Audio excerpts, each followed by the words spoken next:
You've been led to believe that peace will come once you try harder, care more, and fix everything around you. That when life finally goes your way, everything will feel okay. But what if that's the biggest misconception? What if the constant need to control everything is what's making you exhausted, anxious, and stuck? The truth is, no matter how much you try, some things simply won't change. People will leave, plans will fall apart, the past won't rewrite itself just because you wish it could. Yet you keep fighting reality as though it's your enemy. You think accepting it means giving up, but here's the real truth. Acceptance isn't a weakness, it's freedom. Acceptance is the quiet strength that says, I don't like this, but I won't let it destroy me. It's about choosing peace, even when life doesn't feel fair. Tonight, you're going to experience that shift. You'll learn how to let go, not because it's easy, but because holding on is what's breaking you. Through teachings from ancient wisdom, modern science, and the quiet resilience of those who've walked through fire and found peace, you'll begin to feel something you haven't in a long time: relief. Your breath will slow, the constant war in your mind will start to calm, and when morning comes, you won't wake up feeling drowned by resistance. You'll wake up floating. This isn't just a way to help you sleep. This is the beginning of a lighter life. Are you ready? Most people don't realize it, but that tightness in your chest, those racing thoughts, the tension in your shoulders, it's not just stress, it's resistance. Resistance to reality. It's an internal battle between how you want life to be and how it truly is. And your brain's caught in the middle. Every time you try to control, fix what can't be fixed, or wish things were different, your mind and body suffer. But when you learn to surrender, not give up, but to let go, something shifts inside of you. Not just emotionally, but physically, chemically, neurologically. You don't just feel better, you actually become better. Surrender isn't failure, it's a biological shift. When you stop resisting life and start accepting it, your brain begins to heal. Not just in theory, but in practice. It happens at a cellular level, within your nervous system. Letting go is something your body understands long before your mind does, and the science behind this will surprise you. Your brain is constantly rewiring itself based on what you focus on and how you respond to the world. This is called neuroplasticity, the brain's ability to change its structure and function over time. But here's what they don't always tell you. Chronic stress, fear, and resistance actually shrink that ability. When you're stuck in survival mode, your brain becomes rigid. You stop learning, you stop growing. Your reactions become automatic, impulsive. You're not thinking, you're defending. Your brain prioritizes defense over development. And as long as you cling to what can't be controlled, you're reinforcing the very circuits that keep you anxious, reactive, and emotionally drained. Letting go flips the entire narrative. When you accept what is, even if it hurts, even if you despise it, you signal to your nervous system that the threat has passed, that you're no longer in danger. And when safety returns, so does growth. Your prefrontal cortex, the part of your brain responsible for decision-making, empathy, and emotional regulation, lights up again. It re-engages. New neural pathways begin to form. You're no longer stuck. You are re-evolving. That shift doesn't come through effort. It comes through release. When you finally stop forcing, pushing, and clenching, your brain shifts from survival mode to repair mode. The parasympathetic nervous system takes over, triggering the rest and digest system. Your heart rate slows, muscles soften, cortisol, your main stress hormone, starts to drop, and in its place, oxytocin and serotonin, chemicals tied to connection, peace, and emotional balance, rise. The most powerful thing about surrender is how quietly it heals you. At first, you may not notice it, but one day you'll realize that you're not overthinking as much, that your body isn't bracing all the time, that you can sit with discomfort without running from it. That's the brain returning to balance. The hippocampus, the part of your brain responsible for memory and emotional learning, functions more clearly when stress is reduced. People often say that once they let go of resentment or grief, they remember things more vividly or feel more present in their daily lives. That's not a coincidence. Chronic resistance clouds your emotional memory. Acceptance clears it, but it goes deeper than that. Letting go also activates areas of the brain tied to creativity. When your energy isn't spent suppressing emotions or trying to force outcomes, it becomes available for insight, curiosity, and fresh perspective. That's why people who finally surrender often feel inspired afterward, not because life suddenly got easier, but because their brains were freed from inner conflict. And with that newfound space, new solutions start to emerge. What's fascinating is that the brain doesn't need the problem to change. It just needs your relationship to the problem to shift. Acceptance does that. It's not about pretending everything is fine. It's about acknowledging that even if things aren't fine, you can stop resisting. You can stop feeding the loop of tension and control. And in doing so, the emotional charge surrounding the issue begins to fade. Not instantly, but gradually.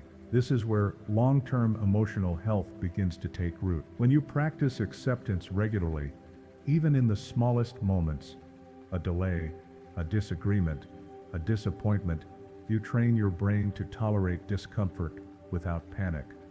This builds resilience, not the hard gritting your teeth kind, but the soft, flexible kind that bends without break, the kind that says, I can feel this, and it won't destroy me. Resilience isn't about strength, it's about flexibility. Your brain becomes more emotionally agile the more it learns to let go. This doesn't mean you stop caring, it means you care without gripping. You feel without drowning. And when you master this, your emotional baseline shifts. You stop riding the roller coaster of highs and lows. You begin living in what psychologists call adaptive regulation. You still feel, but you're no longer thrown off course every time life shifts. Acceptance also enhances your relationships, not just emotionally but neurologically. Mirror neuron cells in your brain that help you feel empathy function better when your nervous system is calm. This means that when you're not in a state of resistance, you're more capable of understanding others. You become less reactive, less defensive. Conversations deep. Conflicts de-escalate faster. Instead of trying to fix or control people, you meet them where they are, because that's what you're doing for yourself too. What follows is almost paradoxical. The more you let go, the more control you actually gain. Not over others, but over your own life. When your internal state isn't hijacked by chaos or the need for control, you start making better, clearer decisions. You begin living intentionally rather than reactively. This is where true peace arises, not from avoiding pain, but from becoming someone who doesn't fear it. Your body begins to follow this rhythm as well. Studies show that chronic stress and resistance can increase inflammation, weaken your immune system, and even alter your gut microbiome. But practices linked to acceptance, like breath work, mindfulness, and reflective rest, help reduce systemic inflammation. They also improve heart rate variability, a key marker of emotional regulation and overall health. People who accept their emotions instead of fighting them recover faster from illness. They sleep better, digest better, and age more slowly. Letting go doesn't mean life gets easier. It means you stop making it harder. It means your brain stops resisting a life that's already unfolded. When you finally surrender, when you truly let go, you stop living in resistance and start living in response. And that right there is where true freedom begins. You may still face heartbreak, uncertainty, and loss. But your brain won't treat every challenge like an emergency. It will recognize the difference. That's emotional intelligence. On a neurological level, you begin to trust your ability to experience difficult emotions and return to your center. And here's something nobody talks about. Surrender actually accelerates learning. When you stop defending yourself all the time, you're more open to receiving new information.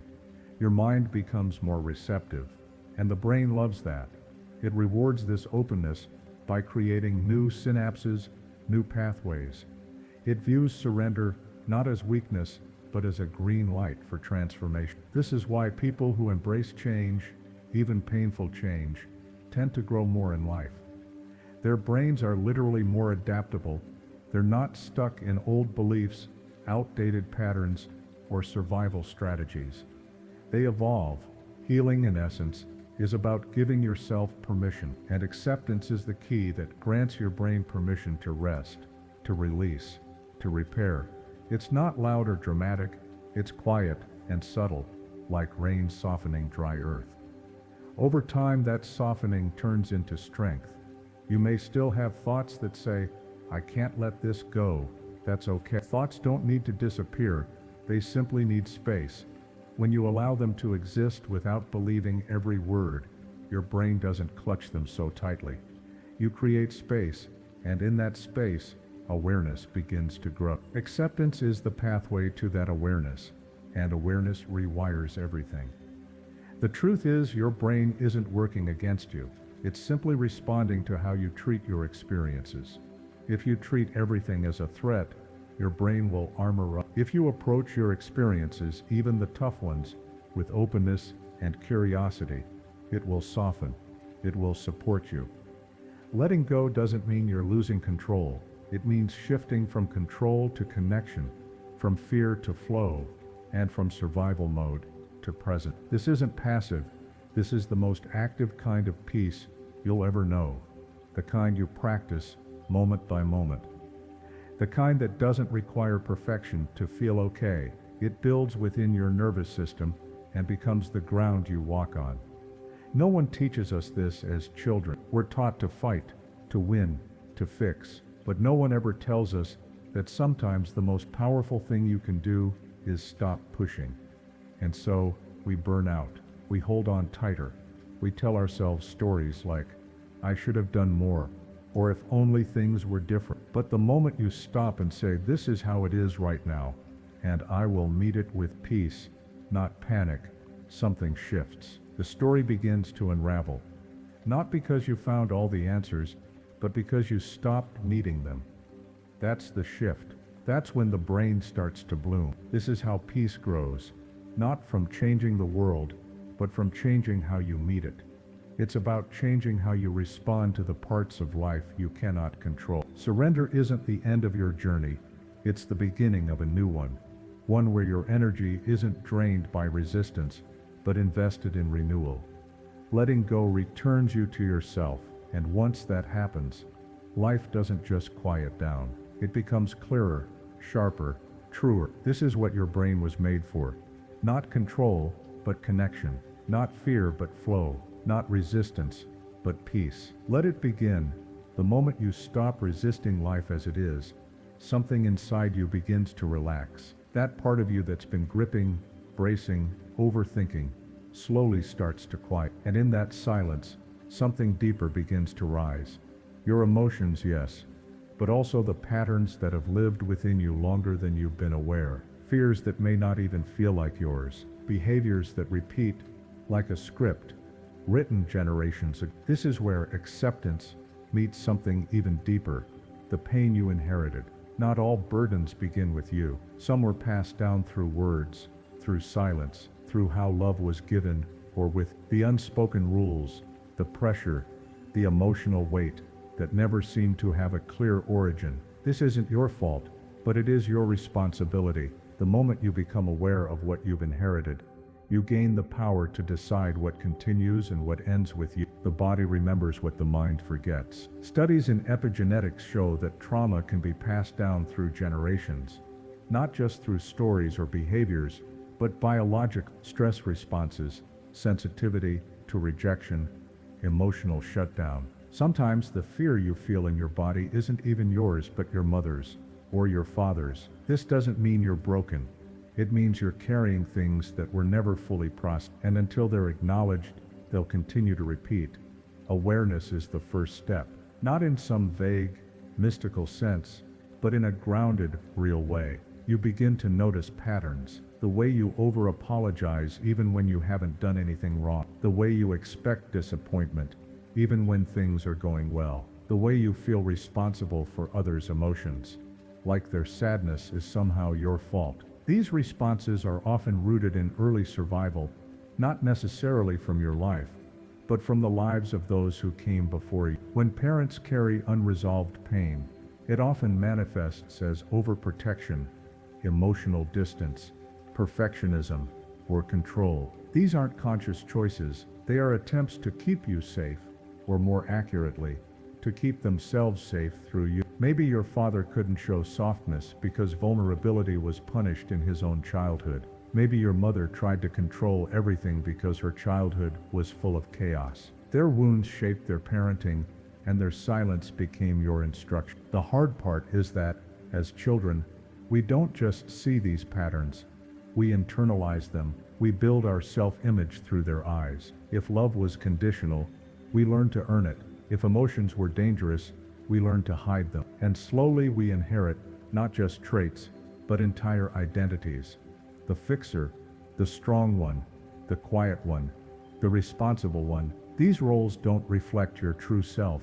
They reflect your emotional inheritance. Acceptance begins when you stop blaming and start observing. Blaming your parents or grandparents may feel justified, but it doesn't heal. Observation does. When you can say, "This pain didn't start with me, but it lives in me," you step out of victimhood and into clarity. You stop passing the pain forward and begin meeting it with compassion. Compassion doesn't excuse harm. It simply understands it. It says, "I see why this pattern exists, and I choose to meet it with awareness instead of reaction." This is where true freedom starts, not by rewriting the past, but by refusing to repeat it. Repetition is the default of the unconscious mind. What isn't seen becomes destiny. That's why acceptance requires presence. Every time you pause and name the emotion instead of acting it out, you disrupt the inheritance. You interrupt the cycle. When you feel anger rising and choose not to lash out, you're not just controlling your behavior, you're changing your emotional blueprint. That's powerful. This doesn't happen all at once. Emotional inheritance is layered. Some patterns are loud and obvious, others are subtle, like a quiet shame whispering that you're not enough. To work through them, you must be patient, not passive patience, but active patience, because healing this kind of pain is not a single breakthrough, it's a gradual relationship with truth. The nervous system plays a major role here. Inherited trauma often shows up as hypervigilance, always being on edge, waiting for something to go wrong, or as shut down, going numb in conflict, not knowing how to speak. These reactions aren't weakness, they're learned survival responses, passed down like stories etched into the nervous system. But just as they were learned, they can be unlearned. This is why practices like breathwork, grounding exercises, and somatic therapy are so effective. They speak the language of the body, where much of this emotional history resides. You can't think your way out of inherited trauma. You must feel your way through it, with safety, support, and slowness. Another layer of inherited pain is identity. The pressure to become someone you're not, to fulfill a dream that wasn't yours. Perhaps your family expected you to succeed in a way that would make their pain worthwhile. Maybe you were taught that sensitivity was a weakness, so you learned to harden. Perhaps love was earned through achievement, not through presence. These expectations shape your choices, your relationships, even your sense of self-worth. And they aren't always spoken. Often, they live in silence, in what was never said but always felt. To break free, you need to question these expectations. Whose voice is driving your life?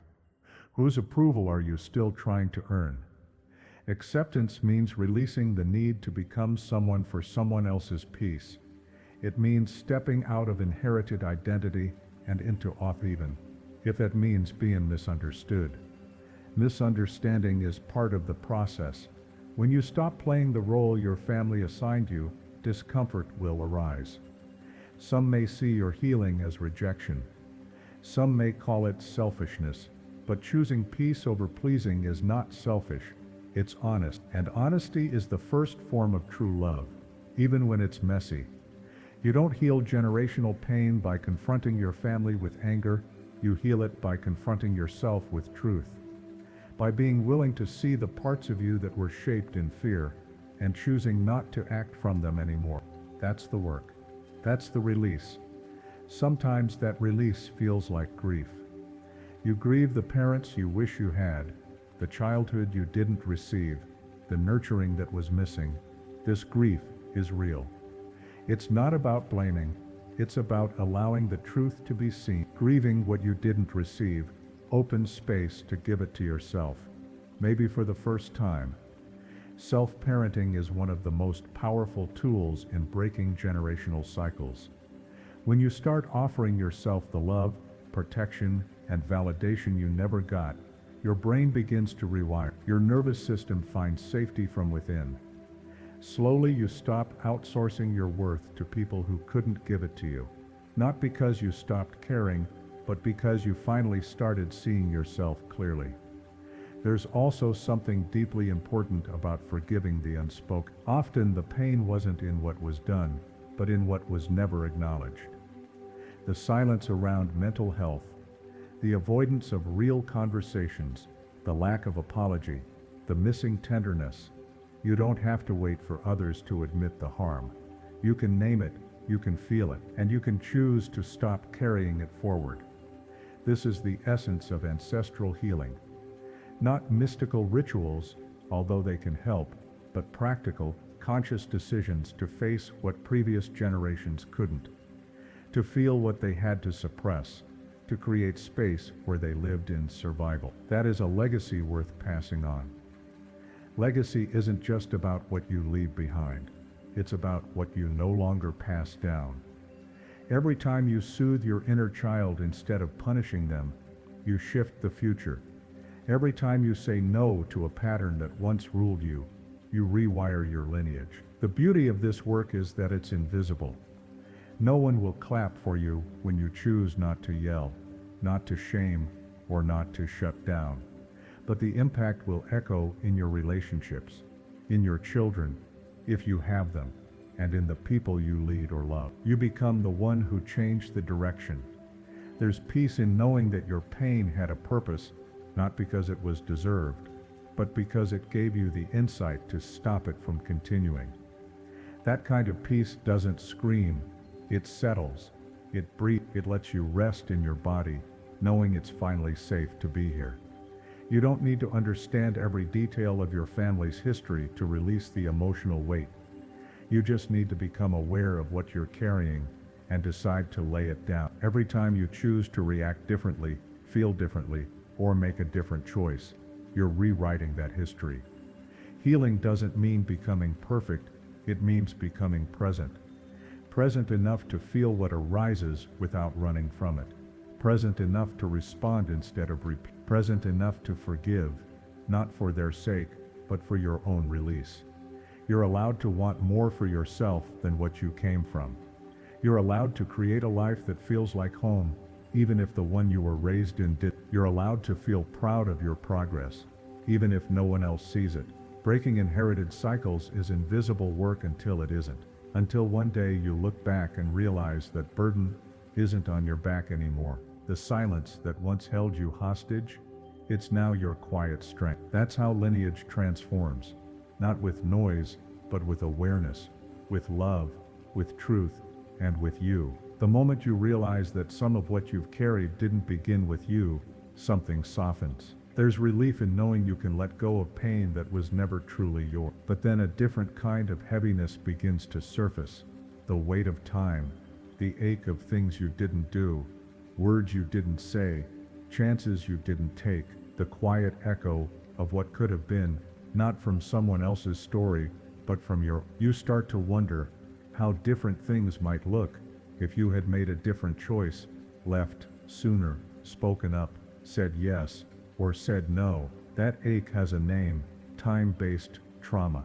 It's the grief of what never happened, the version of your life that never got to unfold. It hurts not because it's visible, but because it lingers quietly behind every what if. Regret is a silent companion. It shows up in moments of stillness. It hides in the pause between tasks, in the space before sleep. It's not loud, but it's heavy, and it convinces you that you're too late, that you've missed your chance, that the time you've lost defines the value of everything that comes next. But that's a lie, one that your nervous system believes until you teach it otherwise. The truth is, your past doesn't have to be your prison. Missed opportunities don't mean a wasted life. The human brain is hardwired to find meaning in patterns. It fills in the gaps. It imagines alternate endings. But what it doesn't always do well is forgive, especially when the regret is directed inward, especially when the pain feels self-inflicted. That's where acceptance becomes essential. Acceptance doesn't mean pretending the past was perfect. It means facing what was real without distorting it into something worse or idealizing it into something it never was. When the brain is stuck in regret, it often edits the past. It makes it cleaner, simpler, or more tragic than it actually was. That distortion fuels shame, and shame traps you in inaction. You don't move forward, not because you don't want to, but because you feel you don't deserve. Reframing wasted time starts with understanding how the brain processes perceived failure. The more emotional weight you attach to a missed opportunity, the more your brain replays it. This loop reinforces the belief that your life is broken, or worse, But what really happened is this: you made a choice with the information, emotional capacity, and self-awareness you had at the time. That version of you couldn't have done differently, not because you were flawed, but because you weren't ready. And readiness isn't always visible until you're on the other side of it. The pain of looking back is often amplified by the illusion that others got it right, that their path was linear, successful, clean. Social comparison adds another layer of suffering. You measure your internal timeline against someone else's external highlights. But timelines are not moral structures. There is no wrong age to grow, no wrong year to wake up, no deadline on healing. You are not late. You are arriving in your own time. Letting go of what could have been means giving yourself permission to mourn what didn't happen without letting it poison what still can. It means realizing that grief and possibility can coexist. That's how you honor the past, not by staying in it, but by letting it inform how you show up now. Sometimes it helps to visualize a younger version of yourself, the one who made those choices or avoided them. Speak to them the way you would to someone you love, not with judgment but with understanding. Tell them what they didn't know. Show them the compassion they didn't receive. Let them be seen so they can stop acting out through self-sabotage or fear. Time isn't just something you lose, it's also something you hold. You hold it in how you treat yourself, in how you forgive, in how you begin again.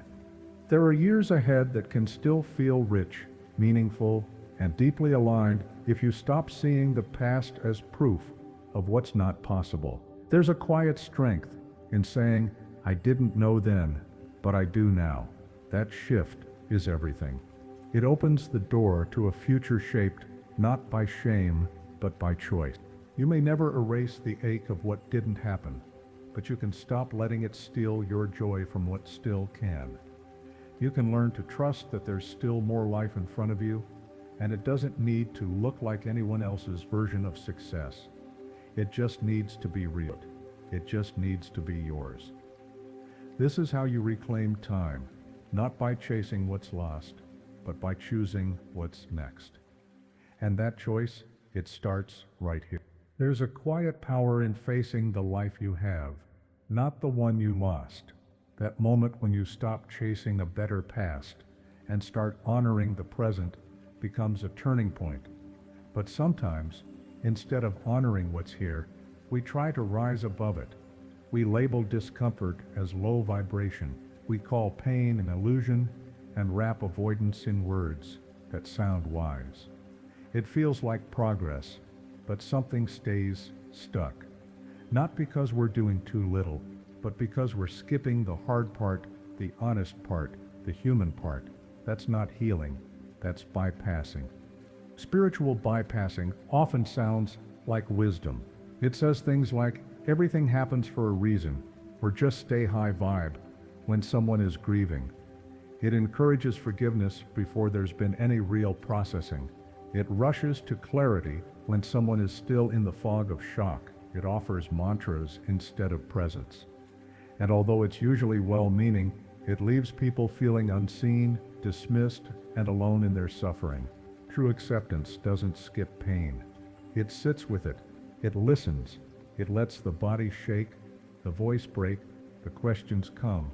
It holds space for discomfort without trying to clean it up too fast. There is nothing wrong with using spiritual tools, but when they are used to escape rather than explore, the deeper work gets blocked. Pain doesn't go away because it's ignored. It just goes underground. And from there, it controls you in quieter, more subtle ways. Avoidance can wear many masks. It might show up as constant meditation with no emotional reflection, as reading spiritual books, but avoiding difficult conversations, as believing you're beyond triggers while your relationships keep falling apart. Growth doesn't mean you never get triggered. It means you know how to respond when you do, and that requires emotional honesty, not just elevated thought. One of the reasons spiritual bypassing is so seductive is because it promises quick relief, and after a lifetime of pain, who wouldn't want that? But peace built on avoidance is fragile. It crumbles the moment reality gets hard. True peace, the kind that lasts, is built by walking through discomfort, not around it. It's built by feeling grief fully, by facing regret honestly, by letting the truth be loud, even when it's inconvenient, can coexist. You can be sad about what you missed and still be open to what's next.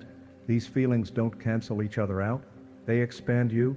The fear of lost time often masks a deeper fear, that you won't get another chance, that you've peaked, plateaued, or failed too deeply to rise again. But neuroplasticity, the brain's ability to change and grow, doesn't expire.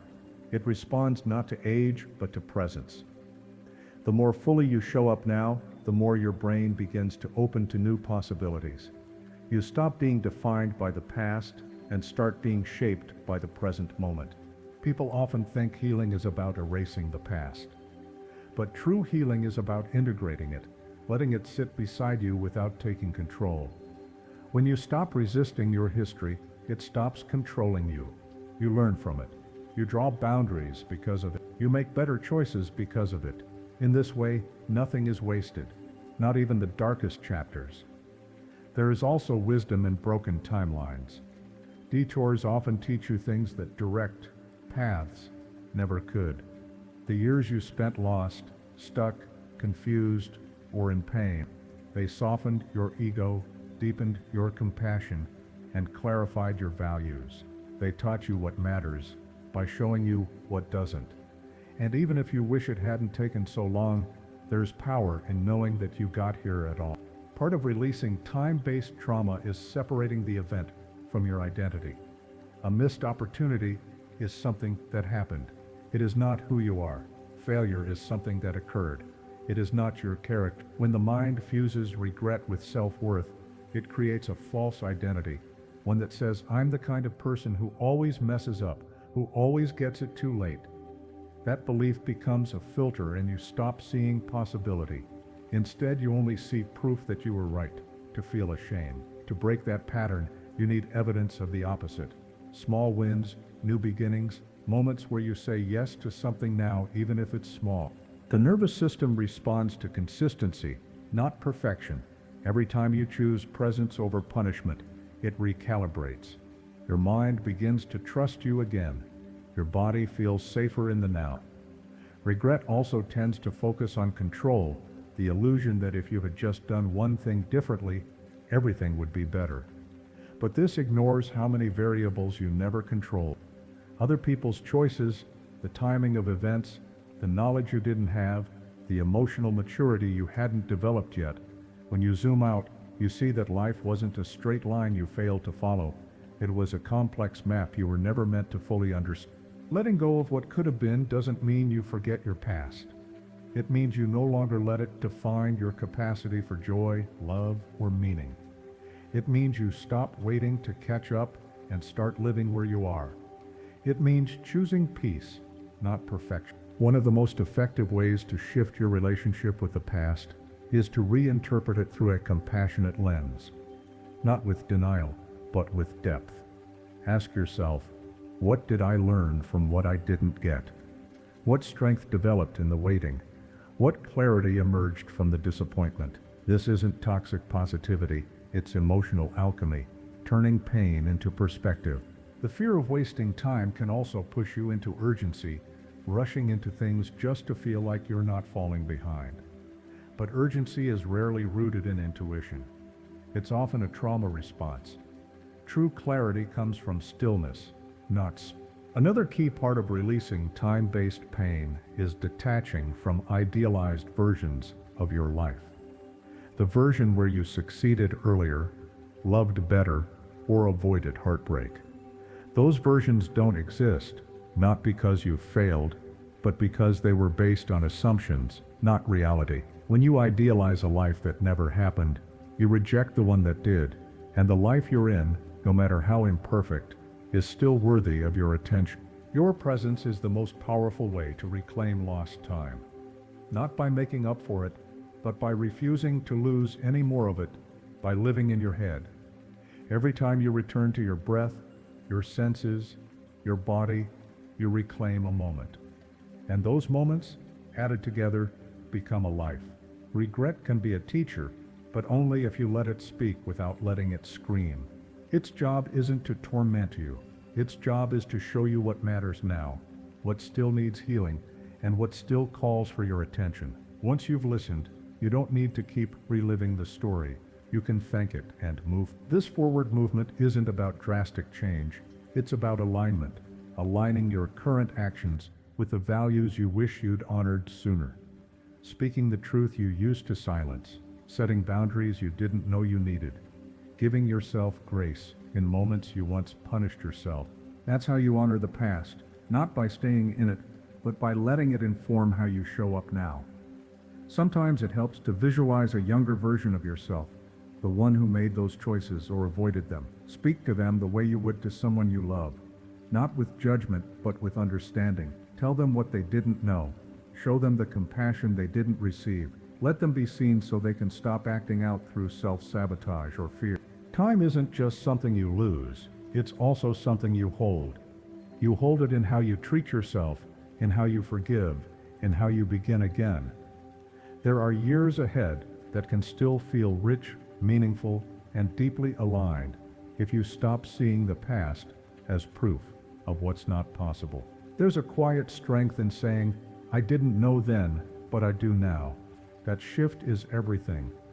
It opens the door to a future shaped not by shame, but by choice.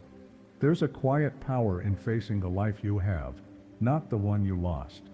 That moment when you stop chasing a better past and start honoring the present becomes a turning point. But sometimes, instead of honoring what's here, we try to rise above it. We label discomfort as low vibration.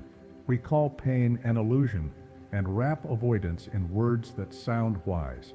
It feels like progress, but something stays stuck. Not because we're doing too little, but because we're skipping the hard part, the honest part, the human part. That's not healing, that's bypassing. In today's world, there's a version of spirituality that promises peace without process, positivity without pain, clarity without confusion. It looks calm on the surface, but underneath, there's denial and avoidance, dressed up as enlightenment. This is what's known as spiritual bypassing, using spiritual ideas to avoid emotional growth. And it's more common than we admit. Spiritual bypassing often sounds like wisdom.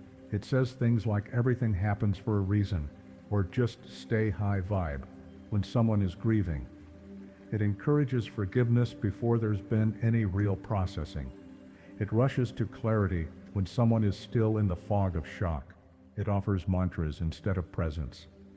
And although it's usually well-meaning, it leaves people feeling unseen, dismissed, and alone in their suffering. True acceptance doesn't skip pain. It sits with it. It listens. It lets the body shake, the voice break, the questions come. It holds space for discomfort without trying to clean it up too fast. There is nothing wrong with using spiritual tools, but when they are used to escape rather than explore, the deeper work gets blocked. Pain doesn't go away because it's ignored, it just goes underground, and from there it controls you in quieter, more subtle way. One of the reasons spiritual bypassing is so seductive is because it promises quick relief, and after a lifetime of pain, who wouldn't want that? But peace built on avoidance is fragile. It crumbles the moment reality gets hard. True peace, the kind that lasts, is built by walking through discomfort, not around it. It's built by feeling grief fully, by facing regret honestly, by letting the truth be loud even when it's inconvenient. True acceptance doesn't skip pain. It sits with it. It listens. It lets the body shake, the voice break, the questions come. It holds space for discomfort without trying to clean it up too fast. There is nothing wrong with using spiritual tools, but when they are used to escape rather than explore, the deeper work gets blocked. Pain doesn't go away because it's ignored. It just goes underground, and from there it controls you in quieter, more subtle ways. Avoidance can wear many masks. It might show up as constant meditation with no emotional reflection, as reading spiritual books but avoiding difficult conversations, as believing you're beyond triggers while your relationships keep falling apart. Growth doesn't mean you never get triggered, it means you know how to respond when you do. And that requires emotional honesty, not just elevated thought. One of the reasons spiritual bypassing is so seductive is because it promises quick relief, and after a lifetime of pain, who wouldn't want that? But peace built on avoidance is fragile. It crumbles the moment reality gets hard. True peace, the kind that lasts, is built by walking through discomfort, not around it. It's built by feeling grief fully, by facing regret honestly, by letting the truth be loud even when it's inconvenient. Can coexist. You can be sad about what you missed and still be open to what's next. These feelings don't cancel each other out. They expand you. The fear of lost time often masks a deeper fear that you won't get another chance, that you've peaked, plateaued, or failed too deeply to rise again. But neuroplasticity, the brain's ability to change and grow, doesn't expire. It responds not to age, but to presence. The more fully you show up now, the more your brain begins to open to new possibilities. You stop being defined by the past and start being shaped by the present moment. People often think healing is about erasing the past, but true healing is about integrating it, letting it sit beside you without taking control. When you stop resisting your history, it stops controlling you. You learn from it. You draw boundaries because of it. You make better choices because of it. In this way, nothing is wasted, not even the darkest chapters. There is also wisdom in broken timelines. Detours often teach you things that direct paths never could. The years you spent lost, stuck, confused, or in pain, they softened your ego, deepened your compassion, and clarified your values. They taught you what matters by showing you what doesn't. And even if you wish it hadn't taken so long, there's power in knowing that you got here at all. Part of releasing time-based trauma is separating the event from your identity. A missed opportunity is something that happened. It is not who you are. Failure is something that occurred. It is not your character. When the mind fuses regret with self-worth, it creates a false identity. One that says, I'm the kind of person who always messes up, who always gets it too late. That belief becomes a filter, and you stop seeing possibility. Instead, you only see proof that you were right to feel ashamed. To break that pattern, you need evidence of the opposite. Small wins, new beginnings, moments where you say yes to something now, even if it's small. The nervous system responds to consistency, not perfection. Every time you choose presence over punishment, it recalibrates. Your mind begins to trust you again. Your body feels safer in the now. Regret also tends to focus on control. The illusion that if you had just done one thing differently, everything would be better. But this ignores how many variables you never control. Other people's choices, the timing of events, the knowledge you didn't have, the emotional maturity you hadn't developed yet. When you zoom out, you see that life wasn't a straight line you failed to follow. It was a complex map you were never meant to fully understand. Letting go of what could have been doesn't mean you forget your past. It means you no longer let it define your capacity for joy, love, or meaning. It means you stop waiting to catch up and start living where you are. It means choosing peace, not perfection. And peace doesn't ask you to erase your story, it asks you to hold it differently. One of the most effective ways to shift your relationship with the past is to reinterpret it through a compassionate lens. Not with denial, but with depth. Ask yourself, what did I learn from what I didn't get? What strength developed in the waiting? What clarity emerged from the disappointment? This isn't toxic positivity, it's emotional alchemy, turning pain into perspective. Fear of wasting time can also push you into urgency, rushing into things just to feel like you're not falling behind. But urgency is rarely rooted in intuition. It's often a trauma response. True clarity comes from stillness, when you slow down and accept where you are, you stop chasing life and start meeting it. Another key part of releasing time-based pain is detaching from idealized versions of your life. The version where you succeeded earlier, loved better, or avoided heartbreak. Those versions don't exist, not because you failed, but because they were based on assumptions, not reality. When you idealize a life that never happened, you reject the one that did. And the life you're in, no matter how imperfect, is still worthy of your attention. Your presence is the most powerful way to reclaim lost time, not by making up for it, but by refusing to lose any more of it by living in your head. Every time you return to your breath, your senses, your body, you reclaim a moment.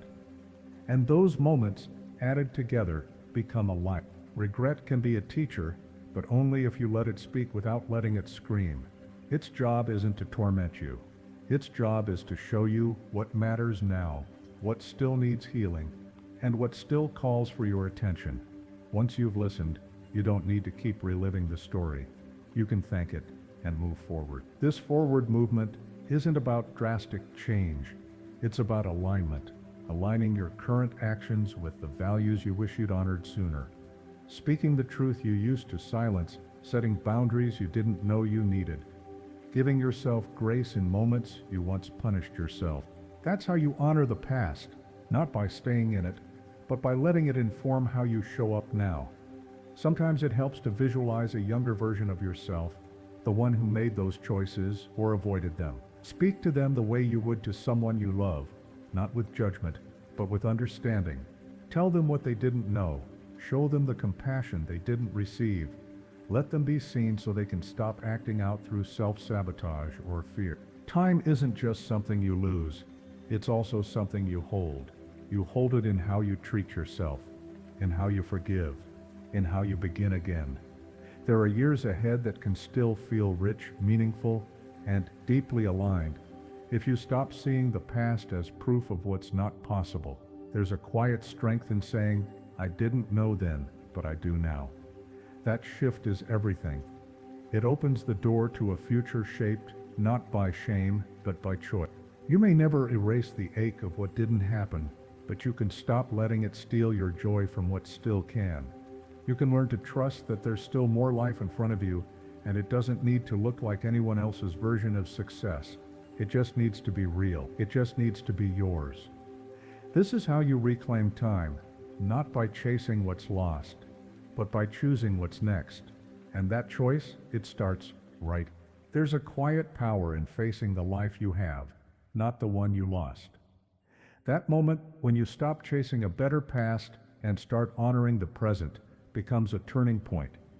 But sometimes, instead of honoring what's here, we try to rise above it.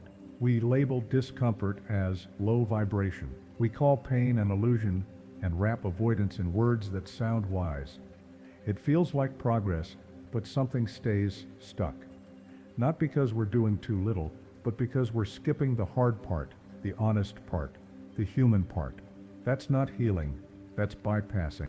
In today's world, there's a version of spirituality that promises peace without process, positivity without pain, clarity without confusion.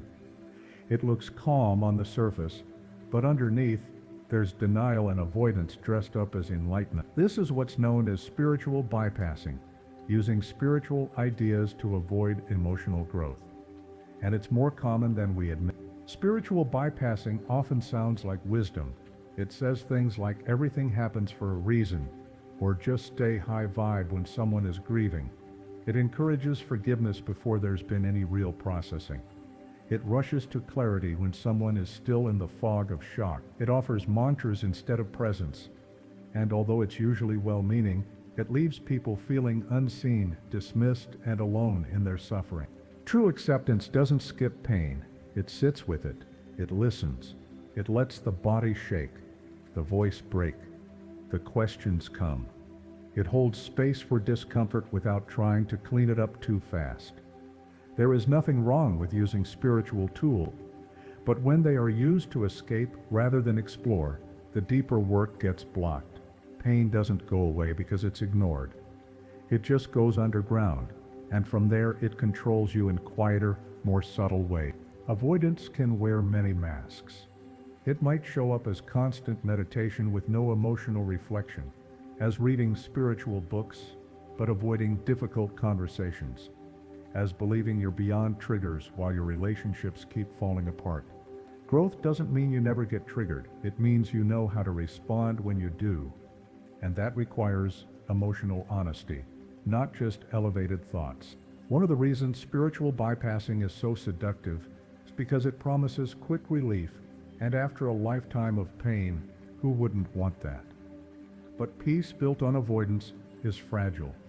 It crumbles the moment reality gets hard. True peace, the kind that lasts, is built by walking through discomfort, not around it. It's built by feeling grief fully, by facing regret honestly, by letting the truth be loud even when it's inconvenient. Can coexist. You can be sad about what you missed and still be open to what's next. These feelings don't cancel each other out. They expand you. The fear of lost time often masks a deeper fear that you won't get another chance, that you've peaked, plateaued, or failed too deeply to rise again. But neuroplasticity, the brain's ability to change and grow, doesn't expire. It responds not to age, but to presence. The more fully you show up now, the more your brain begins to open to new possibilities. You stop being defined by the past and start being shaped by the present moment. People often think healing is about erasing the past, but true healing is about integrating it, letting it sit beside you without taking control. When you stop resisting your history, it stops controlling you. You learn from it. You draw boundaries because of it. You make better choices because of it. In this way, nothing is wasted, not even the darkest chapters. There is also wisdom in broken timelines. Detours often teach you things that direct paths never could. The years you spent lost, stuck, confused, or in pain, they softened your ego, deepened your compassion, and clarified your values. They taught you what matters by showing you what doesn't. And even if you wish it hadn't taken so long, there's power in knowing that you got here at all. The nervous system responds to consistency, not perfection. Every time you choose presence over punishment, it recalibrates. Your mind begins to trust you again. Your body feels safer in the net. Regret also tends to focus on control, the illusion that if you had just done one thing differently, everything would be better. But this ignores how many variables you never control. Other people's choices, the timing of events, the knowledge you didn't have, the emotional maturity you hadn't developed yet. When you zoom out, you see that life wasn't a straight line you failed to follow. It was a complex map you were never meant to fully understand. Letting go of what could have been doesn't mean you forget your past. It means you no longer let it define your capacity for joy, love, or meaning. It means you stop waiting to catch up and start living where you are. It means choosing peace, not perfection. And peace doesn't ask you to erase your story. It asks you to hold it differently. One of the most effective ways to shift your relationship with the past is to reinterpret it through a compassionate lens, not with denial but with depth. Ask yourself, what did I learn from what I didn't get? What strength developed in the waiting? What clarity emerged from the disappointment? This isn't toxic positivity, it's emotional alchemy, turning pain into perspective. The fear of wasting time can also push you into urgency, rushing into things just to feel like you're not falling behind. But urgency is rarely rooted in intuition. It's often a trauma response. True clarity comes from stillness, not speed. When you slow down and accept where you are, you stop chasing life and start meeting it. Another key part of releasing time-based pain is detaching from idealized versions of your life. The version where you succeeded earlier, loved better, or avoided heartbreak. Those versions don't exist, not because you failed, but because they were based on assumptions, not reality. When you idealize a life that never happened, you reject the one that did, and the life you're in, no matter how imperfect, is still worthy of your attention. Your presence is the most powerful way to reclaim lost time, not by making up for it, but by refusing to lose any more of it, by living in your head. Every time you return to your breath, your senses, your body, you reclaim a moment, and those moments, added together, become a life. Regret can be a teacher, but only if you let it speak without letting it scream. Its job isn't to torment you. Its job is to show you what matters now, what still needs healing, and what still calls for your attention. Once you've listened, you don't need to keep reliving the story. You can thank it and move. This forward movement isn't about drastic change. It's about alignment, aligning your current actions with the values you wish you'd honored sooner. Speaking the truth you used to silence, setting boundaries you didn't know you needed, giving yourself grace in moments you once punished yourself. That's how you honor the past, not by staying in it, but by letting it inform how you show up now. Sometimes it helps to visualize a younger version of yourself, the one who made those choices or avoided them. Speak to them the way you would to someone you love, not with judgment, but with understanding. Tell them what they didn't know. Show them the compassion they didn't receive. Let them be seen so they can stop acting out through self-sabotage or fear. Time isn't just something you lose, it's also something you hold. You hold it in how you treat yourself, in how you forgive, in how you begin again.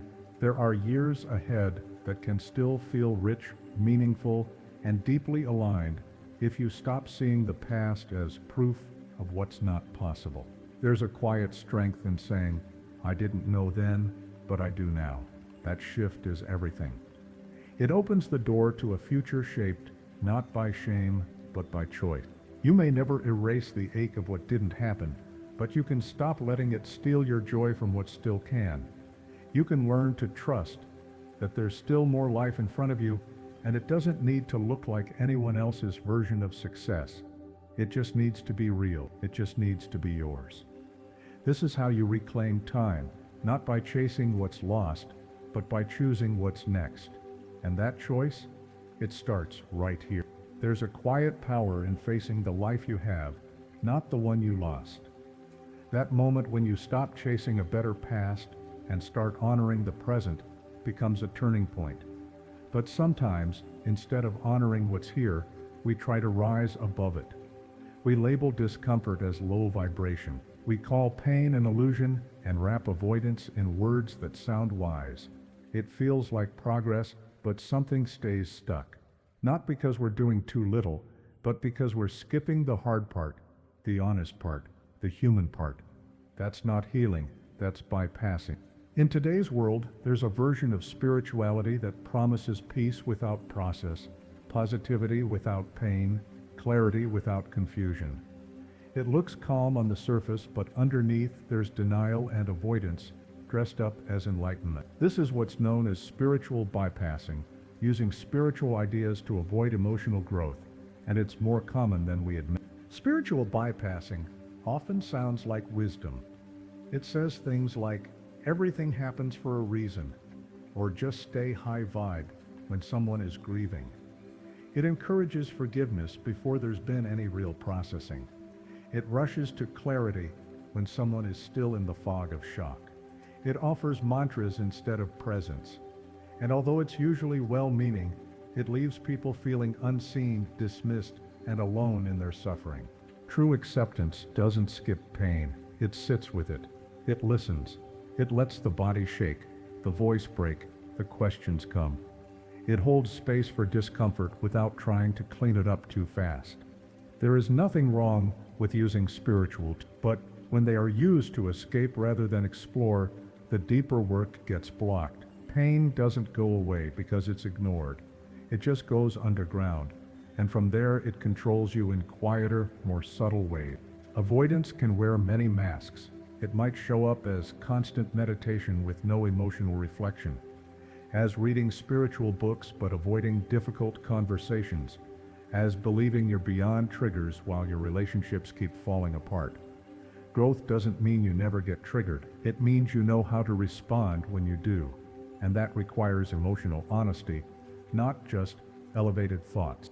One of the reasons spiritual bypassing is so seductive is because it promises quick relief, and after a lifetime of pain, who wouldn't want that? But peace built on avoidance is fragile.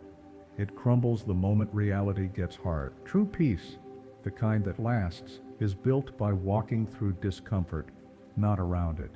It's built by feeling grief fully, by facing regret honestly, by letting the truth be loud even when it's inconvenient. A big part of this work is learning to sit with contradictions. You can feel deep gratitude and still experience sadness. You can trust the process and still be angry about how it unfolded. You can believe in healing and still feel broken. None of these things cancel each other out. Holding multiple truths at once is a sign of maturity. The more you allow complexity, the more grounded your spirituality becomes. If your jaw is tight, if your stomach sinks every time you think about a situation, if you find yourself mentally escaping tough conversations, there's something that hasn't been accepted yet. The body speaks before the mind does, and spiritual language won't override it. This is why somatic awareness is so important. To truly accept life, you have to include the body in the healing process. Emotions are physiological. They move through breath, through sensation, through expression. If you try to bypass that and only work through the mind, your healing stays incomplete. You might look composed on the outside, but inside you're holding back tears that need to be cried, anger that needs to be felt, fear that needs to be named. There's no shame in bypassing. Everyone does it sometimes, especially in the beginning. The problem isn't that you avoided something, it's when you convince yourself you didn't. That's where the disconnection grows. Growth starts when you say, I thought I healed this, but it still hurts. That humility opens the door to real transformation. From that place, spiritual tools become supportive rather than suppressed. True acceptance requires staying present with what's uncomfortable, not fixing it right away, not trying to find a silver lining before the wound has been cleaned. Just staying, watching, listening, feeling over time. The nervous system learns that pain can be held without needing to run, that safety can exist even when the heart is heavy. This is how emotional resilience is built, slowly, gently, truthfully. A major sign of bypassing is premature forgiveness, saying, I forgive them without first acknowledging the depth of your pain. Forgiveness that skips grief becomes a performance. It doesn't free you. It pressures you to feel something you're not ready to feel yet. Real forgiveness, when it comes, is not forced. It's a byproduct of healing, and healing takes time. It's not a straight path, and it's definitely not always peaceful. Some teachings say that pain is only the result of attachment. While there's some truth in that, it's not the whole picture. Pain is part of being human. Loss hurts because connection matters. Disappointment hurts because hope exists. Pretending these things shouldn't affect us doesn't make us evolved. It makes us disconnected. Detachment is not the same as disconnection. You can let go without numbing out. Spiritual bypassing can also lead to isolation. If you start believing that every struggle is a sign of low vibration or that suffering means you're not aligned, you begin to hide your pain from others. You withdraw. You pretend to be okay. But healing thrives in honesty, not image. And no one heals faster by pretending to be above their pain. Acceptance means you stop measuring your worth by how calm you appear. It means you allow messiness, setbacks, confusion, and contradiction. You don't rush to fix any of it. You sit with your humanity, you breathe through it, you meet yourself where you are, not where you think you should be. Another form of bypassing is over-relying on spiritual identity, becoming attached to being a healer, light worker, or empath in a way that creates separation rather than connection. When identity becomes a shield against doing the inner work, it creates a barrier. Labels don't heal you, practice does.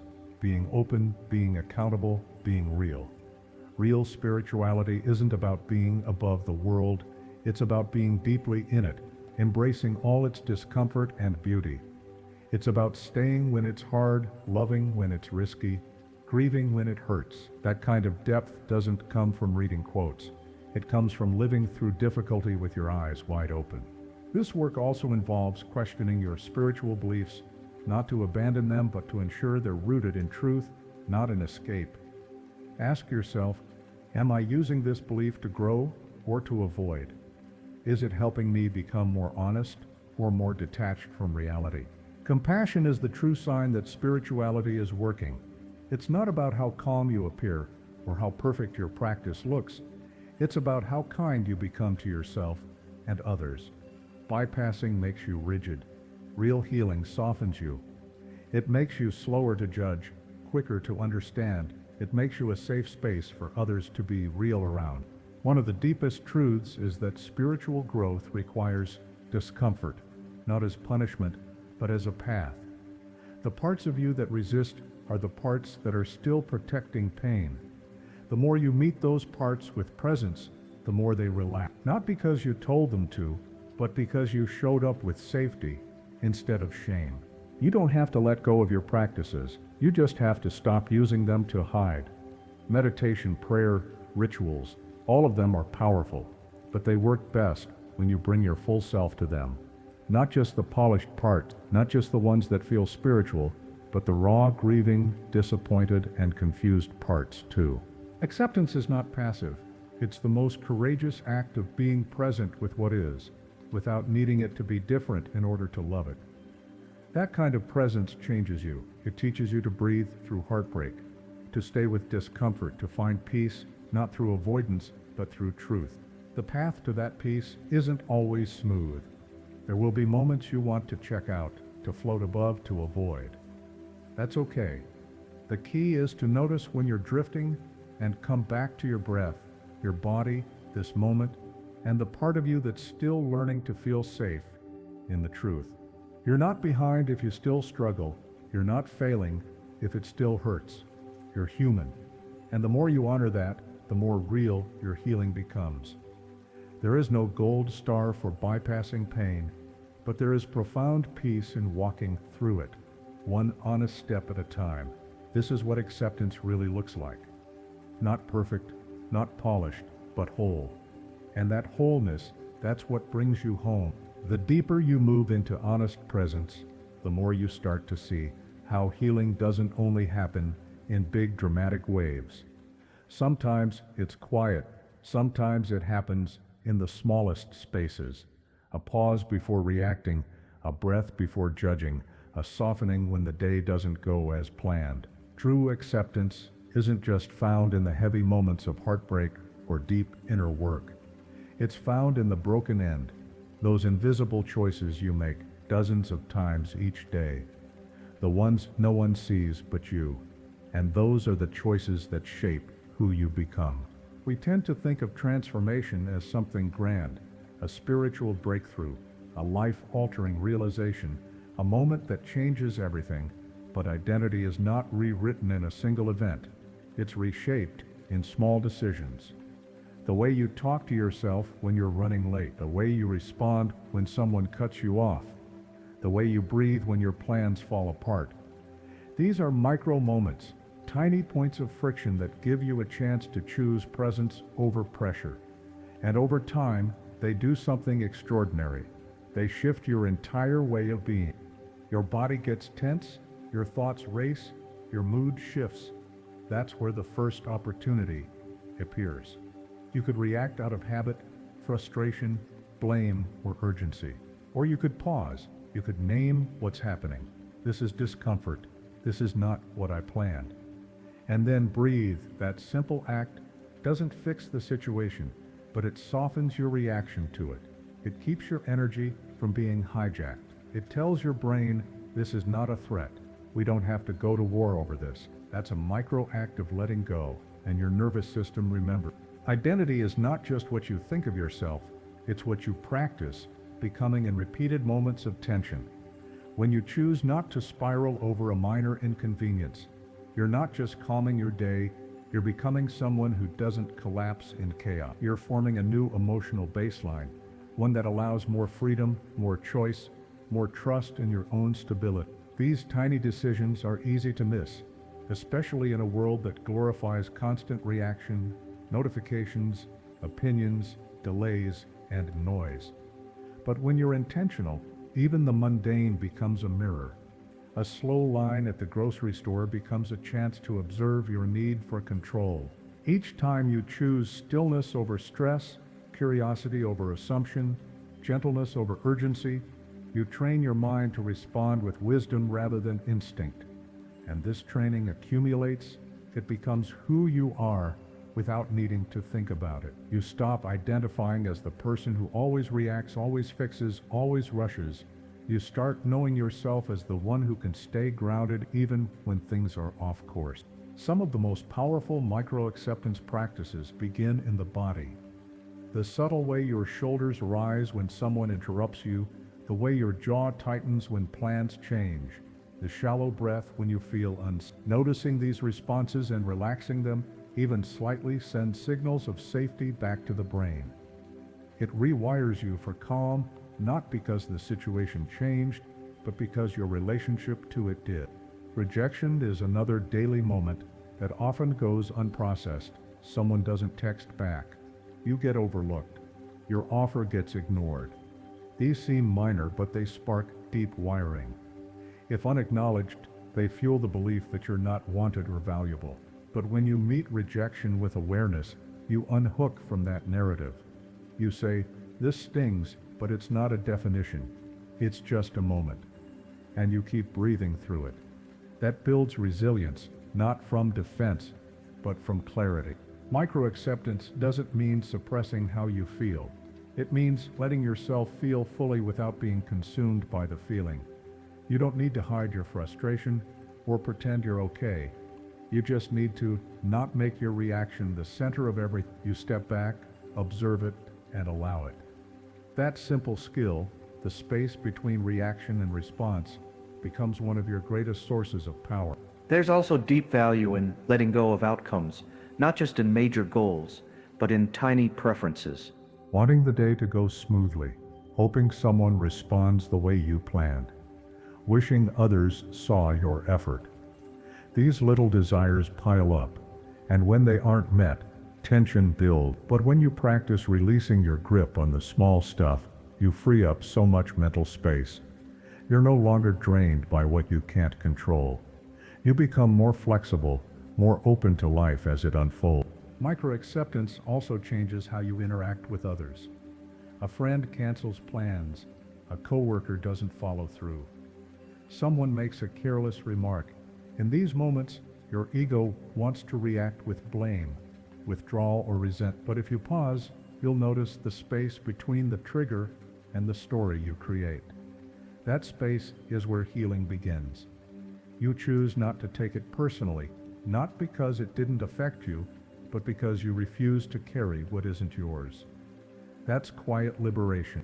These small acts of letting go also teach your nervous system to trust. Trust that you don't need to control every variable to feel safe. Trust that you can face disappointment and stay intact. Trust that life can be imperfect and still be beautiful. This trust doesn't arrive all at once. It's built moment by moment in places most people overlook. Another layer of micro-acceptance is letting go of how things should feel. Maybe a moment of rest still feels anxious. Maybe a meditation doesn't bring peace. Maybe your joy is interrupted by guilt. Letting go of the expectation that healing feels good all the time is itself a deep act of healing. It allows the process to be real, not idealized. And in that reality, you find more stability. You can also practice acceptance in how you structure your time. When your to-do list stays unfinished, when your energy dips unexpectedly, when the day gets interrupted, these are all chances to meet yourself with compassion instead of criticism. Your productivity doesn't determine your worth. Your presence does. When you accept your limits, your rhythms, your pauses, you stop pushing against yourself. You start moving with your own life force. There's also the practice of accepting how others see you, especially in small misunderstandings. Someone misreads your tone, assumes your intent, overlooks your effort. These moments used to demand explanation, proof, or correction, but now you practice letting go of the need to be fully understood. You know who you are. You're learning to be okay with not controlling how you're seen. That's freedom in its quietest form. Micro-acceptance includes releasing the day as it ends. Letting go of what didn't get done, what was said or unsaid, what could have gone better. Instead of replaying and rewriting, you say, it happened. It's done. You let the day close without dragging it into tomorrow. That small release done consistently builds a mind that can rest, a body that can soften, a spirit that isn't carrying old weight. These daily acts of letting go are cumulative. They don't erase struggle, but they change your posture within it. You become less reactive, more rooted, less dependent on outcomes, more anchored in your response. You start to feel at home in yourself, not because life is smooth, but because you've stopped making every bump a battle. Over time, these moments become your practice. Not dramatic, not perfect, but real. They redefine what it means to be strong, not unshaken, but deeply responsive, not above life, but fully present within it. Control is comforting. It gives a false sense of certainty, a temporary relief from the unknown. When things feel chaotic, control feels like safety, but it's not real safety, it's strategy. And behind that strategy is fear. The fear of being powerless, of being hurt again, of losing something important. So we tighten, we plan everything, we analyze every word. We try to manage how others see us, how our future unfolds, how every detail turns out. This feels smart at first, but eventually it becomes a cage. At the root of control is a belief that if I can just manage everything carefully enough, I won't have to feel pain. That belief often forms early in life. Maybe when chaos in your environment made you feel maybe when someone let you down and you had to become the strong one, or maybe when emotions felt too big and managing everything around you was the only way to stay grounded. Control wasn't born out of arrogance. It was born out of survival. But what once protected you is now preventing you from actually living. The mind is designed to look for patterns and solve problems. When it encounters uncertainty, it panics. It wants something to grab onto. Control gives it that temporary anchor. But that same anchor becomes a burden because the world will never fully match your plans. People won't always act the way you need them to. A life won't unfold according to your checklist. And the more you demand that it does, the more anxious you become. The more you chase perfection, the more unstable your peace becomes. This kind of control addiction isn't just mental, it's physiological. Your body becomes wired for tension. Your nervous system gets used to scanning for danger. You rehearse conversations before they happen. You obsess over decisions after they're made. You micromanage relationships until they collapse under the pressure. This doesn't mean you're broken. It means your system is confused, mistaking control for safety. What you actually need is trust. Trust doesn't mean doing nothing. It means doing what you can, then releasing the outcome. It means staying open to what unfolds, even if it's not what you hoped for. But to do that, you have to understand why your brain clings so tightly in the first place. Control is addictive because it offers predictability. It gives the illusion that if you do everything right, nothing will go wrong. That illusion is comforting, especially when you've experienced the opposite. When things did go wrong despite your best efforts, the mind becomes more rigid. It decides that freedom is dangerous and that control is the only way to stay safe. This is the birth of over-responsibility, feeling like everything depends on you. Over time, this pattern wears down your emotional system. You stop trusting others. You stop trusting time. You even stop trusting your own ability to respond if things fall apart. Control disconnects you from resilience. It's the opposite of presence. Because when you're trying to manage everything, you're not experiencing anything. You're in your head, forecasting, correcting, braced. The process of unhooking from control begins with awareness. Noticing the grip. Noticing the thoughts that spiral when something doesn't go as planned. Noticing how your body reacts when things feel out of reach. There's often a tightness in the chest, in the jaw, in the breath. That tightness is not just physical, it's emotional. It's the body saying, I'm not okay with this. That's where you start, by listening to the grip instead of fighting it. You can ask yourself questions that bring clarity. What am I trying to prevent right now? What do I fear will happen if I don't control this? What emotion am I avoiding? Often the answers lead to deeper wounds. Fear of abandonment, fear of failure, fear of being seen as not enough. When you get to the root, you stop treating control like a personality trait and start seeing it as a protective habit. Another powerful practice is beginning to let go in controlled environments, choosing not to overplan your day, letting someone else take the lead, allowing a conversation to unfold without preparing for every possibility. These seem small, but they retrain the nervous system. They teach your brain that uncertainty isn't fatal, that discomfort isn't danger, that you can survive not knowing. Learning to hold space for uncertainty is one of the most important skills you can develop. It gives you back your emotional bandwidth because control is exhausting. It's a constant performance. When you start releasing it even slowly, you begin to reclaim energy, presence, and spontaneity. You stop bracing for pain and start making space for life. Sometimes people think letting go of control means becoming passive. It doesn't. It means shifting from forced control to flow, from micromanaging to trusting your capacity to adapt. You still care, you still act, but you no longer assume that your safety depends on managing everything. You start building internal security instead of relying on external control. Another hidden layer of control is identity control, trying to curate how others see you. This creates anxiety around being misunderstood or rejected. You become hyper-aware of how you're perceived. You second-guess your words, hide your needs, shrink your truth. This is control in disguise, and it leads to disconnection from others and from your true self. Releasing identity control means allowing others to misread you sometimes. It means choosing self-honesty over approval. That doesn't mean being careless. It means being real, even when it risks not being liked. Because peace doesn't come from being seen as perfect. It comes from being free to be yourself fully. Letting go also means releasing outcomes. You do your best, but you stop needing a guaranteed result to feel okay. You stop needing things to go exactly your way. You stop tying your peace to performance. This gives you emotional flexibility. You adapt instead of collapse. You respond instead of react. You begin to trust that not getting what you wanted doesn't mean something is wrong. It means something else is unfolding.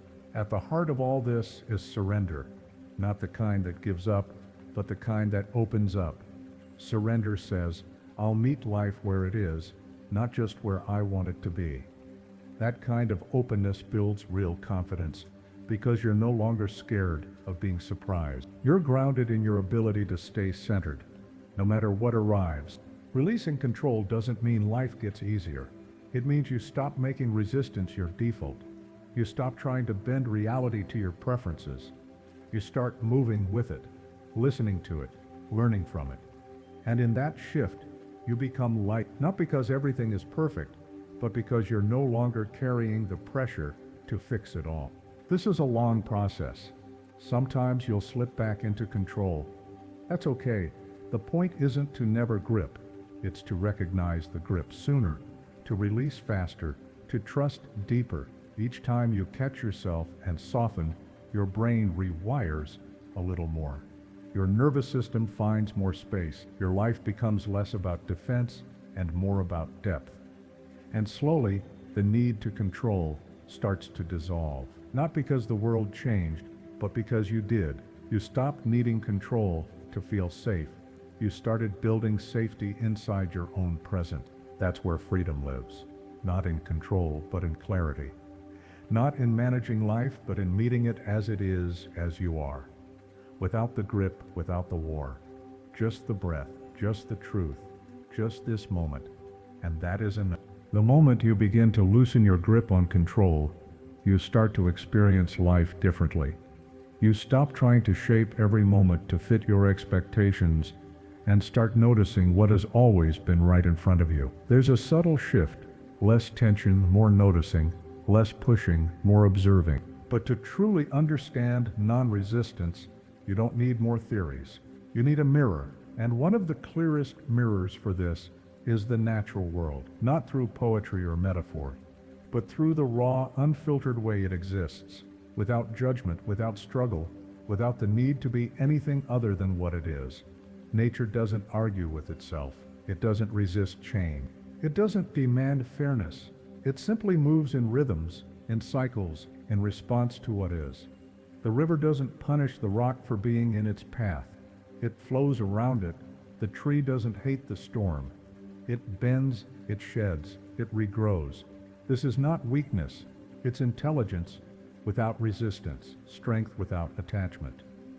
Nature has no need for control because it operates through presence, adaptability, and inherent trust in its own unfolding. This doesn't mean nature is gentle. It can be violent, unpredictable, and destructive. But even its destruction holds purpose. A forest fire clears old growth to make way for new life. A volcanic eruption reshapes the land. Nothing is wasted. Nothing is forced. Nature never asks if it's too late or if it failed. It doesn't carry regret. It doesn't personalize the weather. And in that, it teaches us one of the deepest lessons in acceptance, that things happen without needing our permission, and they keep happening even when we resist them. The human mind struggles with this. It wants fairness. It wants logic. It wants timelines and closure guarantees. Nature offers none of these, and yet it thrives. Its indifference is not cruel. Its clarity shows you how to live in alignment with what's real, rather than clinging to what you wish were true. The more you study it, the more you start to understand that resistance is not necessary for survival. In fact, it's often what gets in the way. Non-resistance does not mean passivity.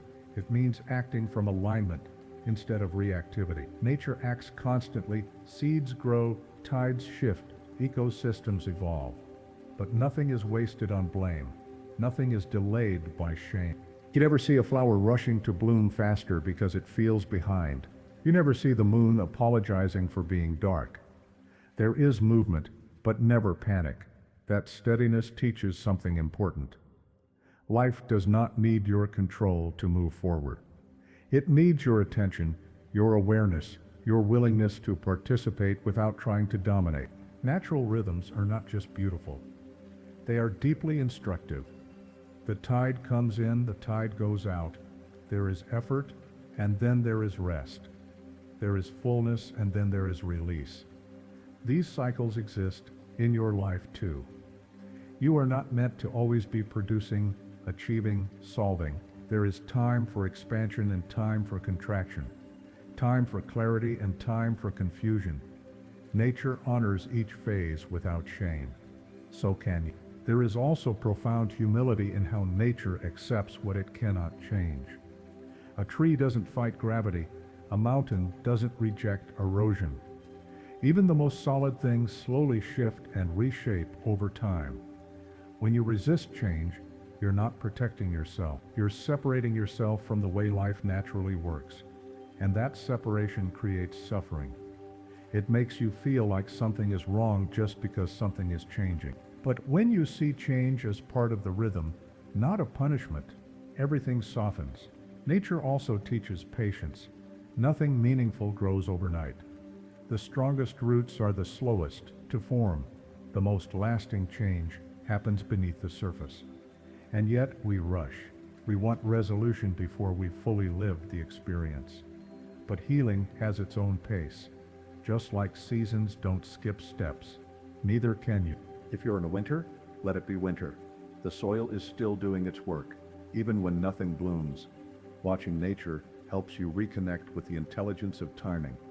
You start to feel less urgency to fix and more willingness to witness. You understand that your emotions, like weather, come and go. You don't need to fight every storm. You can show. It doesn't demand fairness. It simply moves in rhythms, in cycles, in response to what is. The river doesn't punish the rock for being in its path. It flows around it. The tree doesn't hate the storm. It bends, it sheds, it regrows. This is not weakness. It's intelligence without resistance, strength without attachment. Nature has no need for control because it operates through presence, adaptability, and inherent trust in its own unfolding. This doesn't mean nature is gentle. It can be violent, unpredictable, and destructive. But even its destruction holds purpose. A forest fire clears old growth to make way for new life. A volcanic eruption reshapes the land. Nothing is wasted. Nothing is forced. Nature never asks if it's too late or if it failed. It doesn't carry regret. It doesn't personalize the weather. And in that, it teaches us one of the deepest lessons in acceptance, that things happen without needing our permission, and they keep happening even when we resist them. The human mind struggles with this. It wants fairness. It wants logic. It wants timelines, closure, and guarantees. Nature offers none of these, and yet it thrives. Its indifference is not cruelty. Its clarity shows you how to live in alignment with what's real, rather than clinging to what you wish were true. The more you study it, the more you start to understand that resistance is not necessary for survival. In fact, it's often what gets in the way. Non-resistance does not mean passivity. It means acting from alignment instead of reactivity. Nature acts constantly. Seeds grow, tides shift, ecosystems evolve. But nothing is wasted on blame. Nothing is delayed by shame. You never see a flower rushing to bloom faster because it feels behind. You never see the moon apologizing for being dark. There is movement, but never panic. That steadiness teaches something important. Life does not need your control to move forward. It needs your attention, your awareness, your willingness to participate without trying to dominate. Natural rhythms are not just beautiful. They are deeply instructive. The tide comes in, the tide goes out. There is effort, and then there is rest. There is fullness, and then there is release. These cycles exist in your life too. You are not meant to always be producing, achieving, solving. There is also profound humility in how nature accepts what it cannot change. A tree doesn't fight gravity. A mountain doesn't reject erosion. Even the most solid things slowly shift and reshape over time. When you resist change, you're not protecting yourself. You're separating yourself from the way life naturally works. And that separation creates suffering. It makes you feel like something is wrong just because something is changing. But when you see change as part of the rhythm, not a punishment, everything softens. Nature also teaches patience. Nothing meaningful grows overnight. The strongest roots are the slowest to form. The most lasting change happens beneath the surface. And yet we rush. We want resolution before we've fully lived the experience. But healing has its own pace. Just like seasons don't skip steps, neither can you. What happens when peace meets injustice? When acceptance risks sounding like permission? This is where many get stuck, where values and reality collide. It's one thing to accept a missed opportunity or an uncontrollable change. It's another to face harm, cruelty, exploitation, and still talk about acceptance. Here, the word itself starts to feel dangerous. but true acceptance isn't weakness. It's not surrendering your voice or your values. It's the ability to see clearly what is happening, without denial, without emotional collapse, and still respond with purpose. It means refusing to waste energy, resisting the fact that something is so you can focus that energy into deciding what to do about it. This requires a split-level awareness, the ability to name what's wrong, to stand against it, and yet not let it harden your heart or consume your peace. That's a paradox most people aren't taught to hold. Either they collapse into helplessness or they react with unprocessed rage. But real strength lives in the middle, where you see injustice clearly, feel its weight fully, and still stay anchored in yourself.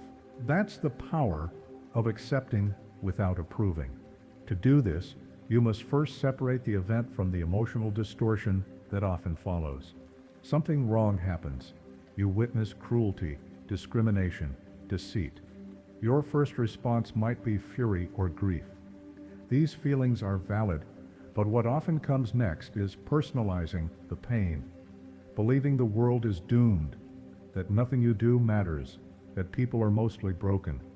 This is where suffering compounds. This is where reactivity can take the wheel. Acceptance here is the act of seeing the truth clearly, without exaggerating it or collapsing into despair.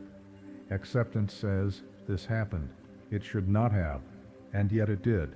That one sentence holds space for both truth and action. It doesn't numb you. It sharpens your clarity.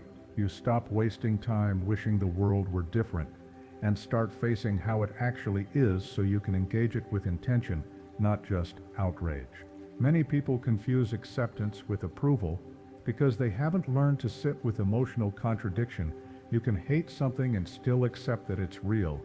You can disapprove of injustice and still recognize that denying its existence only delays your ability to respond. Without acceptance, you stay in shock, in fantasy, in moral paralysis. With acceptance, you step into discernment. You start asking deeper questions.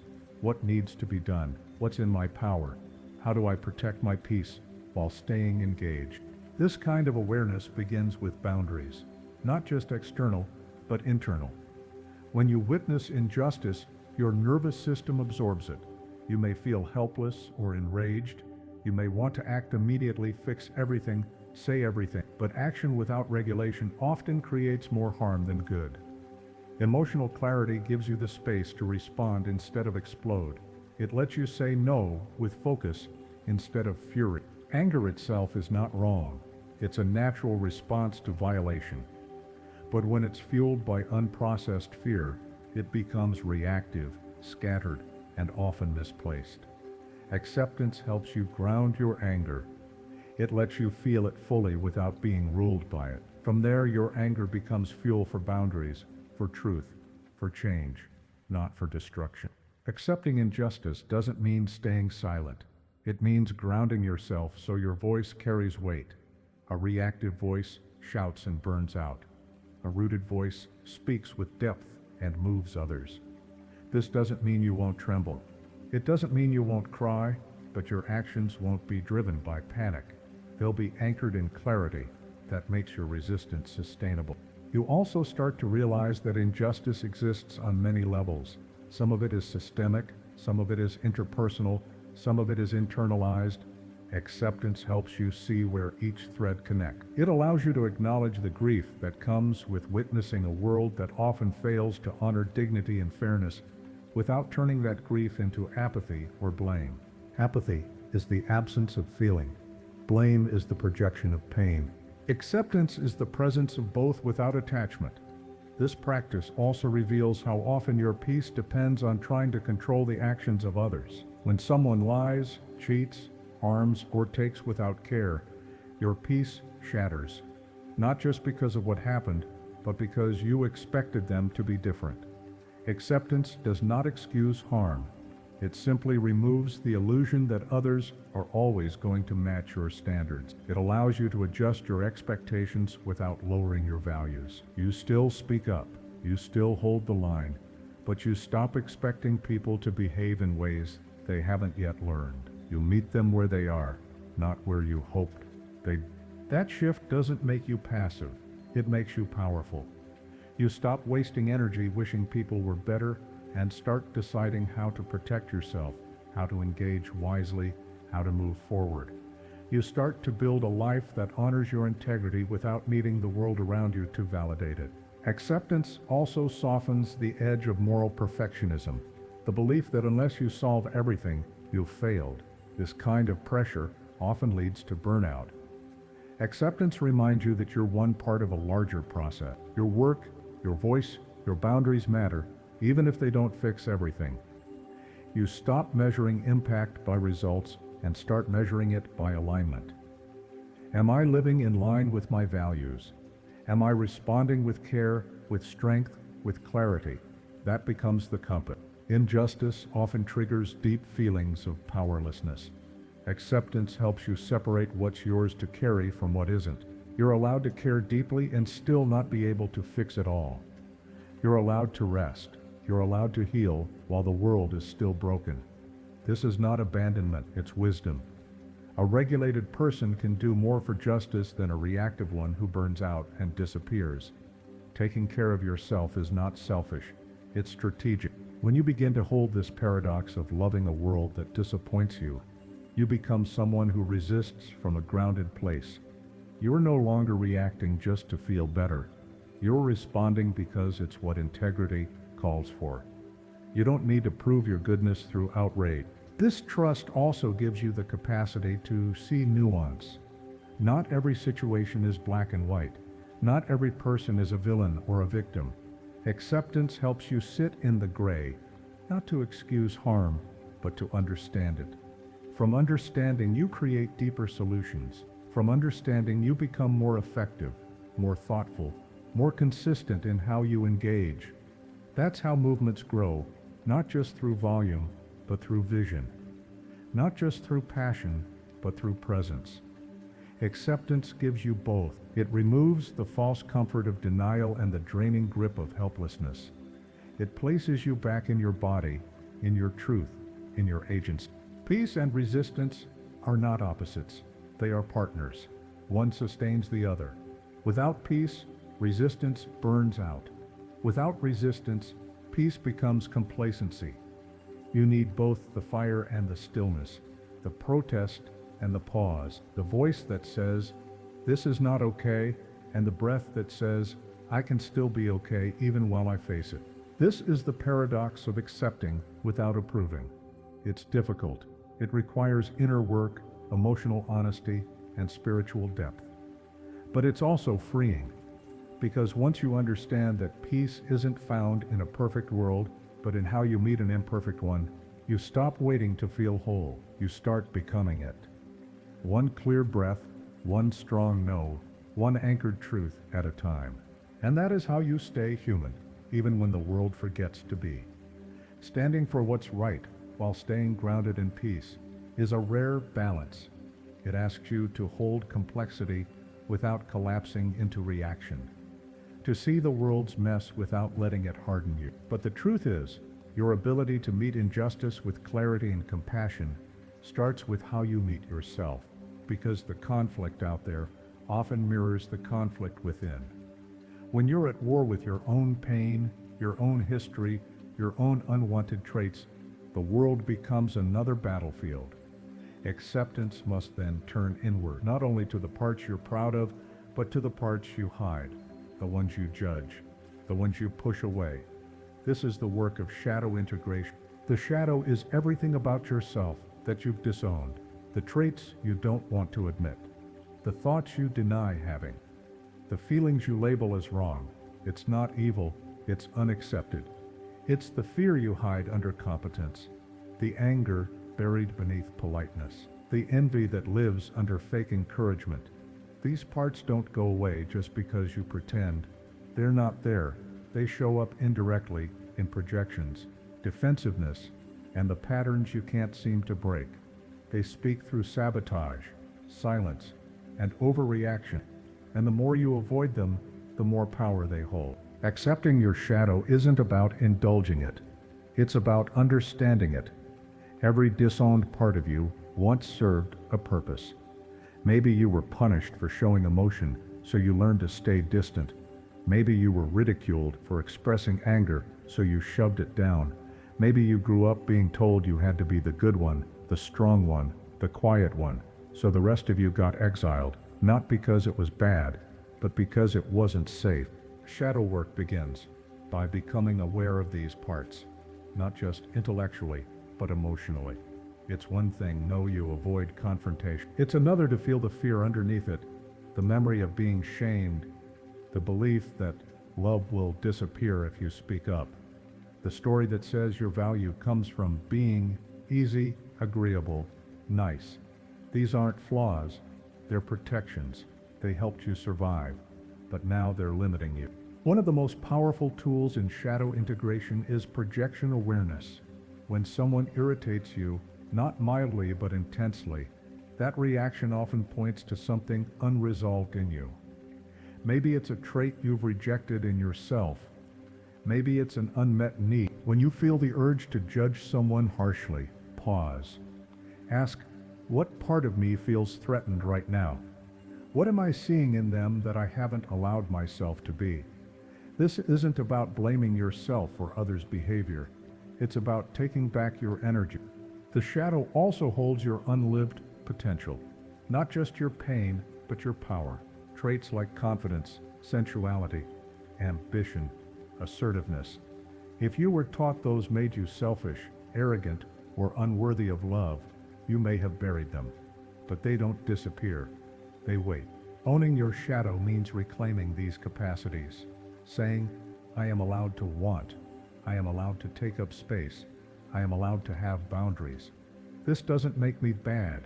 It makes me whole. Wholeness is not perfection. It's integration. It means you stop splitting yourself into acceptable and unacceptable parts. You start holding all of you with honesty and care. That doesn't mean you act on every impulse. It means you recognize them, understand them, and choose from awareness rather than avoidance. The more you accept your inner world, the less you react to the outer one. This work is uncomfortable. It asks you to look at things you've spent years avoiding, the jealousy you feel toward people who live more freely, the resentment you hold toward someone who never acknowledged your pain, the self-pity you mask as strength. None of these are wrong, they're just unspoken. And when you speak them, even just to yourself, they soften, they lose their grip. Self-judgment is often what keeps the shadow locked in place. You tell yourself you should be past this, that you're too grown to feel this way, that your pain is not valid because others have had it worse. But growth doesn't come from guilt. It comes from gentle honesty, saying, this is still in me. It hurts. I want to understand it. That approach transforms shame into self-awareness. Another key part of integration is recognizing your masks, the roles you play to avoid rejection, the identities that feel safe but also small. Maybe you're the overachiever, hiding your fear of being average. Maybe you're the helper afraid to ask for anything yourself. Maybe you're the comedian covering your sadness with sarcasm. These roles are not fake, they're partial. Shadow work invites you to expand, to let more of you be seen, even when it risks not being approved of. The shadow also includes your unmet needs, the hunger for attention, for validation, for being held. These needs aren't immature, they're human. When you don't acknowledge them, they run your life from underneath. You attach to people who mirror your pain. You chase success, hoping it will fill the silence inside. You overgive, hoping someone will finally give back. But when you start naming these needs clearly without shame, you stop manipulating others to meet them. You start meeting yourself. Inner conflict begins to dissolve when you stop punishing yourself for being human. The goal isn't to never feel rage, insecurity, or sadness. The goal is to stop pretending those emotions make you unworthy. You can feel deeply and still be grounded. You can carry darkness and still be light. That duality is not a flaw. It's the truth of being alive. Relationships become more honest when you do this work. You stop expecting others to hold what you've rejected. You stop projecting your shadow onto your partner, your boss, your friend. You recognize your triggers as invitations, not threats. And you start choosing connection based on truth, not just comfort. Shadow integration also makes you more compassionate, not in a performative way, but in a real, felt way. Because once you see your own mess clearly and hold it with care, it becomes harder to judge others for theirs. You don't excuse harm, but you see where it comes from, and that clarity makes your boundaries stronger, not weaker. You no longer need to punish others to feel powerful. You know who you are, and you act from that knowing. This process doesn't have a finish line. New layers of shadow will appear as you grow. That's not failure, that's evolution. Every time you meet a new edge, a fear, a pattern, a wound, you have another chance to choose integration, to stop hiding, to bring more of yourself into the light. The beauty of this work is that it builds self-trust. When you stop running from your inner world, you start trusting that you can handle anything that shows up. You're not scared of being triggered because you know how to explore the trigger. You're not scared of being misunderstood because you're not performing for acceptance. You're not scared of the unknown because you're in relationship with all parts of you, not just the ones that look good. True peace comes from this kind of intimacy with yourself. Not because you've resolved every issue, but because you've stopped needing to hide them. Your presence becomes more grounded. Your choices become more aligned. You live from truth, not fear. And that truth holds you even when the world doesn't. So, when life gets loud, when others reject you, when parts of you rise up that feel hard to love, meet them not with judgment, not with shame, but with honesty, curiosity, and a willingness to listen. That is the work of shadow integration.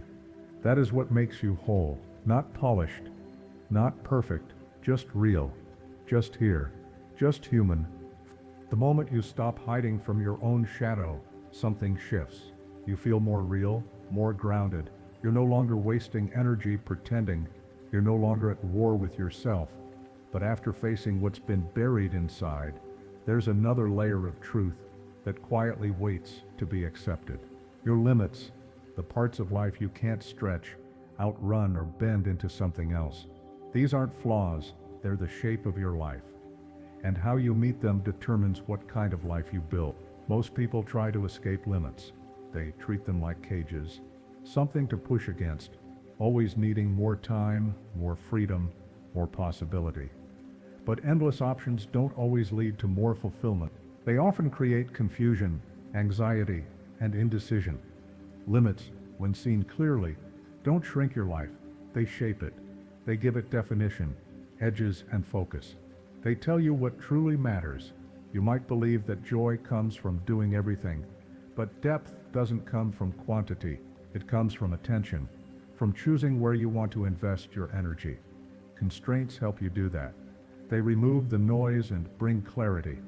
When you stop trying to be everything, you can finally be something deeply honest with your whole self. Creativity thrives on limits too. Some of the most powerful ideas are born not in total freedom, but in conditions that force you to be resourceful.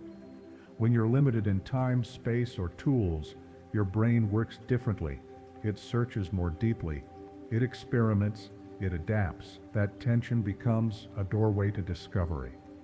You learn to work with what you have, and in doing so, uncover strengths you didn't know were there. The same is true emotionally. When you accept the limits of what others can give you, you stop begging for validation. You stop chasing emotional promises that never come. That acceptance creates space. You start showing up with more presence, more agency, because you've stopped outsourcing your peace. Your joy becomes something you build, not something you hope others deliver. Limits also teach you timing. Not everything can happen at once. Some things take years, and some doors close not because you failed, but because they weren't meant for you. Accepting this brings rest to your nervous system. It stops the frantic chase for the life you think you should have. You return to the one you're already living, and you begin to shape it with intention. There is also wisdom in physical limits. The body changes. It has needs, thresholds, and a pace it asks you to respect. When you ignore those limits, you burn out, you disconnect. But when you honor them, you find rhythm. You work smarter, not harder.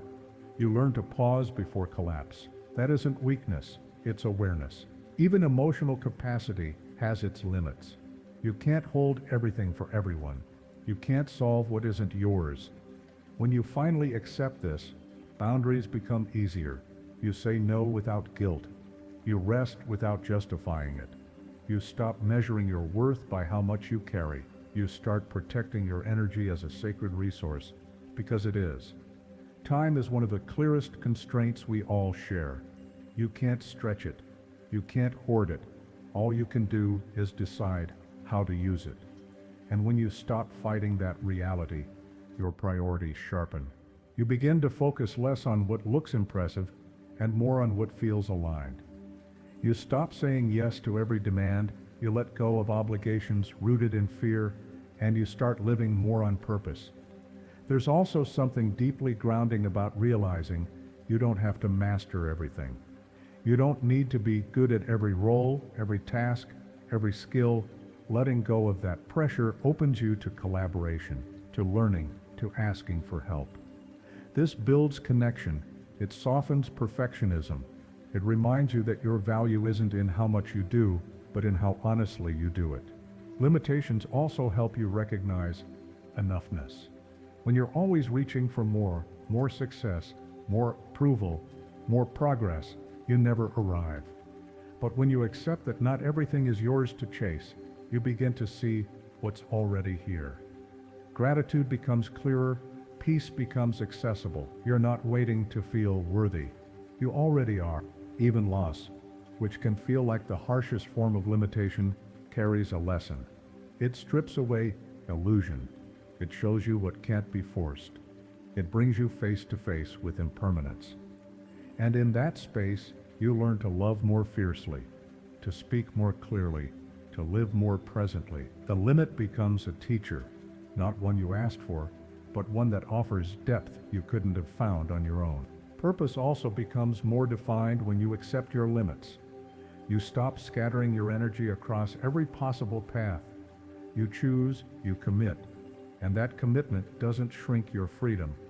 It expands your depth. You build meaning not by doing everything, but by doing something with a full heart. That kind of alignment brings fulfillment that constant striving never can. Constraints even shape your relationships. You begin to accept that people are who they are, not who you want them to be. You stop trying to change them. You start meeting them as they are, or you step back with love. This removes resentment. It removes the quiet tug-of-war you've been carrying. Peace enters where expectation once ruled. Letting limits guide you also cultivates maturity. You realize you don't need life to bend in your favor to feel okay. You learn to make meaning inside the reality you've been given. That doesn't mean settling. It means working with what's real, choosing to grow where you've been planted rather than waiting for a different garden. There's power in becoming a person who can stay present inside a boundary, who can feel desire and still practice patience, who can want something deeply and still say, not. That kind of inner strength creates trust in yourself. You know you're not ruled by impulse. You know how to live in alignment, even when the moment doesn't give you everything you want. Children are taught that limits are punishment. Adults who've never re-examined that belief carry it with them. But when you begin to see that limits are structure, not shame, your entire relationship with discipline changes. You begin to crave what keeps you anchored. You start building habits that nourish you. You create a life that holds you rather than one you constantly chase. This is where freedom quietly begins. Not when everything is possible, but when the right things are prioritized. When you stop escaping discomfort and start shaping your days with intention, the structure becomes safety. The commitment becomes a container for creativity. And your limits no longer feel like chains. They feel like form, like meaning. You begin to see that art is not made from unlimited paint. It's made from boundaries, from choices, from knowing what to leave out. The same is true for your life. What you say no to defines the shape of what you say yes to. Clarity is born from limit. This truth softens the fear of missing out because you realize missing out is unavoidable. Every choice means 1,000 unchosen paths. That's not failure. That's design. And when you trust that, you stop chasing everything. You choose with care. You live with presence. You honor your time by honoring your no. This shift also helps you meet your past with more grace. You stop regretting that you didn't do it all. You start seeing that what you did choose was valid, even if it was imperfect. You forgive the version of you who had to learn through limits, and you thank them for surviving long enough to hand the pen to the one writing today. Limits, when embraced, become a compass. They tell you where your values live, where your energy belongs, where your real life is waiting, not the ideal life in your head, but the one here. The one unfolding moment by moment inside the edges you once tried to escape. And maybe you still want more? Maybe there's still ambition. That's not wrong. It just doesn't have to come from scarcity. It doesn't have to fight against your reality. It can grow inside your current life, inside the time you do have, the resources you do hold. That's not settling, that's mastery. So you stop seeing limits as threats, and you begin to see them as the very shape of your path, not obstacles but outlines, not barriers but invitations to focus, to simplify, to deepen. And when you stop trying to be everywhere, you finally arrive fully here, and from here everything starts to mean more. Once you begin to honor the structure of your limits instead of resisting them, you no longer feel small, you feel focused. You stop chasing every version of life and start choosing the one that feels most alive. But there's another form of pressure, one even deeper, often invisible, that can still keep you restless. The version of yourself you think you should be, the image you've built over years of comparison, expectation, and quiet self-criticism. It doesn't matter how present your life becomes. If you're still trying to measure up to a false ideal, you'll always feel behind. The idealized self is built quietly. It starts as a wish to be admired, to be more disciplined, to always say the right thing, to achieve effortlessly, to never disappoint anyone. Over time, that wish becomes a blueprint, an invisible checklist you carry around. And when your real self doesn't match it, you feel guilt, shame, and self-doubt. Not because you've done something wrong, but because you're measuring yourself against something unreal. This self-image isn't rooted in authenticity. It's built from fragments, your parents' expectations, your teacher's approval, your culture's definition of success. It doesn't come from truth, it comes from performance, and the longer you chase it, the more disconnected you become from your actual life. You try to fix what was never broken. You try to become someone you were never meant to be. Letting go of the idealized self doesn't mean lowering your standards. It means removing the pressure to become a person who only exists in your imagination. That version might seem perfect, but it's hollow. It's not alive. It doesn't laugh the way you laugh. It doesn't fail and grow. It doesn't know how to feel joy without conditions. It's a projection, protective, yes, but still a projection. The mind creates this version to feel in control. It says, if I become this, then I'll be safe, then I'll be enough. But no matter how close you get, the target moves. The more you achieve, the more the ideal grows. That's because it was never meant to be reached. It was designed to keep you running. Real peace comes when you stop running, when you stop managing your identity like a project, when you start showing up as you are, not as who you think people want. That kind of presence is vulnerable, but it's also powerful, because when you're no longer hiding behind an image, your connections deepen, your energy returns, your voice becomes clearer. Much of this false self is built through comparison, watching others live their curated lives, and feeling the need to compete. But the truth is, you're comparing your insides to someone else's outsides. You're holding your private pain against their public success. That distortion fuels the belief that you're behind, that you're not enough. But the self you think they are isn't even real. It's edited, it's filtered, it's comparison is one of the fastest ways to lose sight of who you are. The more you chase someone else's life, the more you abandon your own. The only way back is through honesty, through asking, who am I when I'm not performing? What matters to me, not because it's impressive, but because it feels right. Letting go of the idealized self also means grieving. You grieve the fantasy. You grieve the years spent chasing a version of yourself you thought would finally make you feel worthy. That grief is important. It's not failure, it's clarity. It's the beginning of coming home. This homecoming starts with small acts. Wearing what feels good instead of what's expected. Saying what's true instead of what sounds perfect. Resting when your body asks, even if your mind says you haven't earned it. These moments may seem insignificant, but they build an identity rooted in truth. You stop shaping yourself for approval and start becoming someone you recognize. Much of your suffering comes from rejecting parts of yourself that don't match the ideal, the part that gets anxious, the part that feels insecure, the part that doesn't know what's next. But these parts aren't wrong, they're human, they don't need fixing, they need space. They need to be met with patience, not judgment. This wholeness transforms how you relate to others. You no longer need to prove your worth in conversations. You listen more. You soften. You let others see your edges. That openness creates safety, not just for you, but for the people around you. You become a mirror that says, you don't have to pretend here.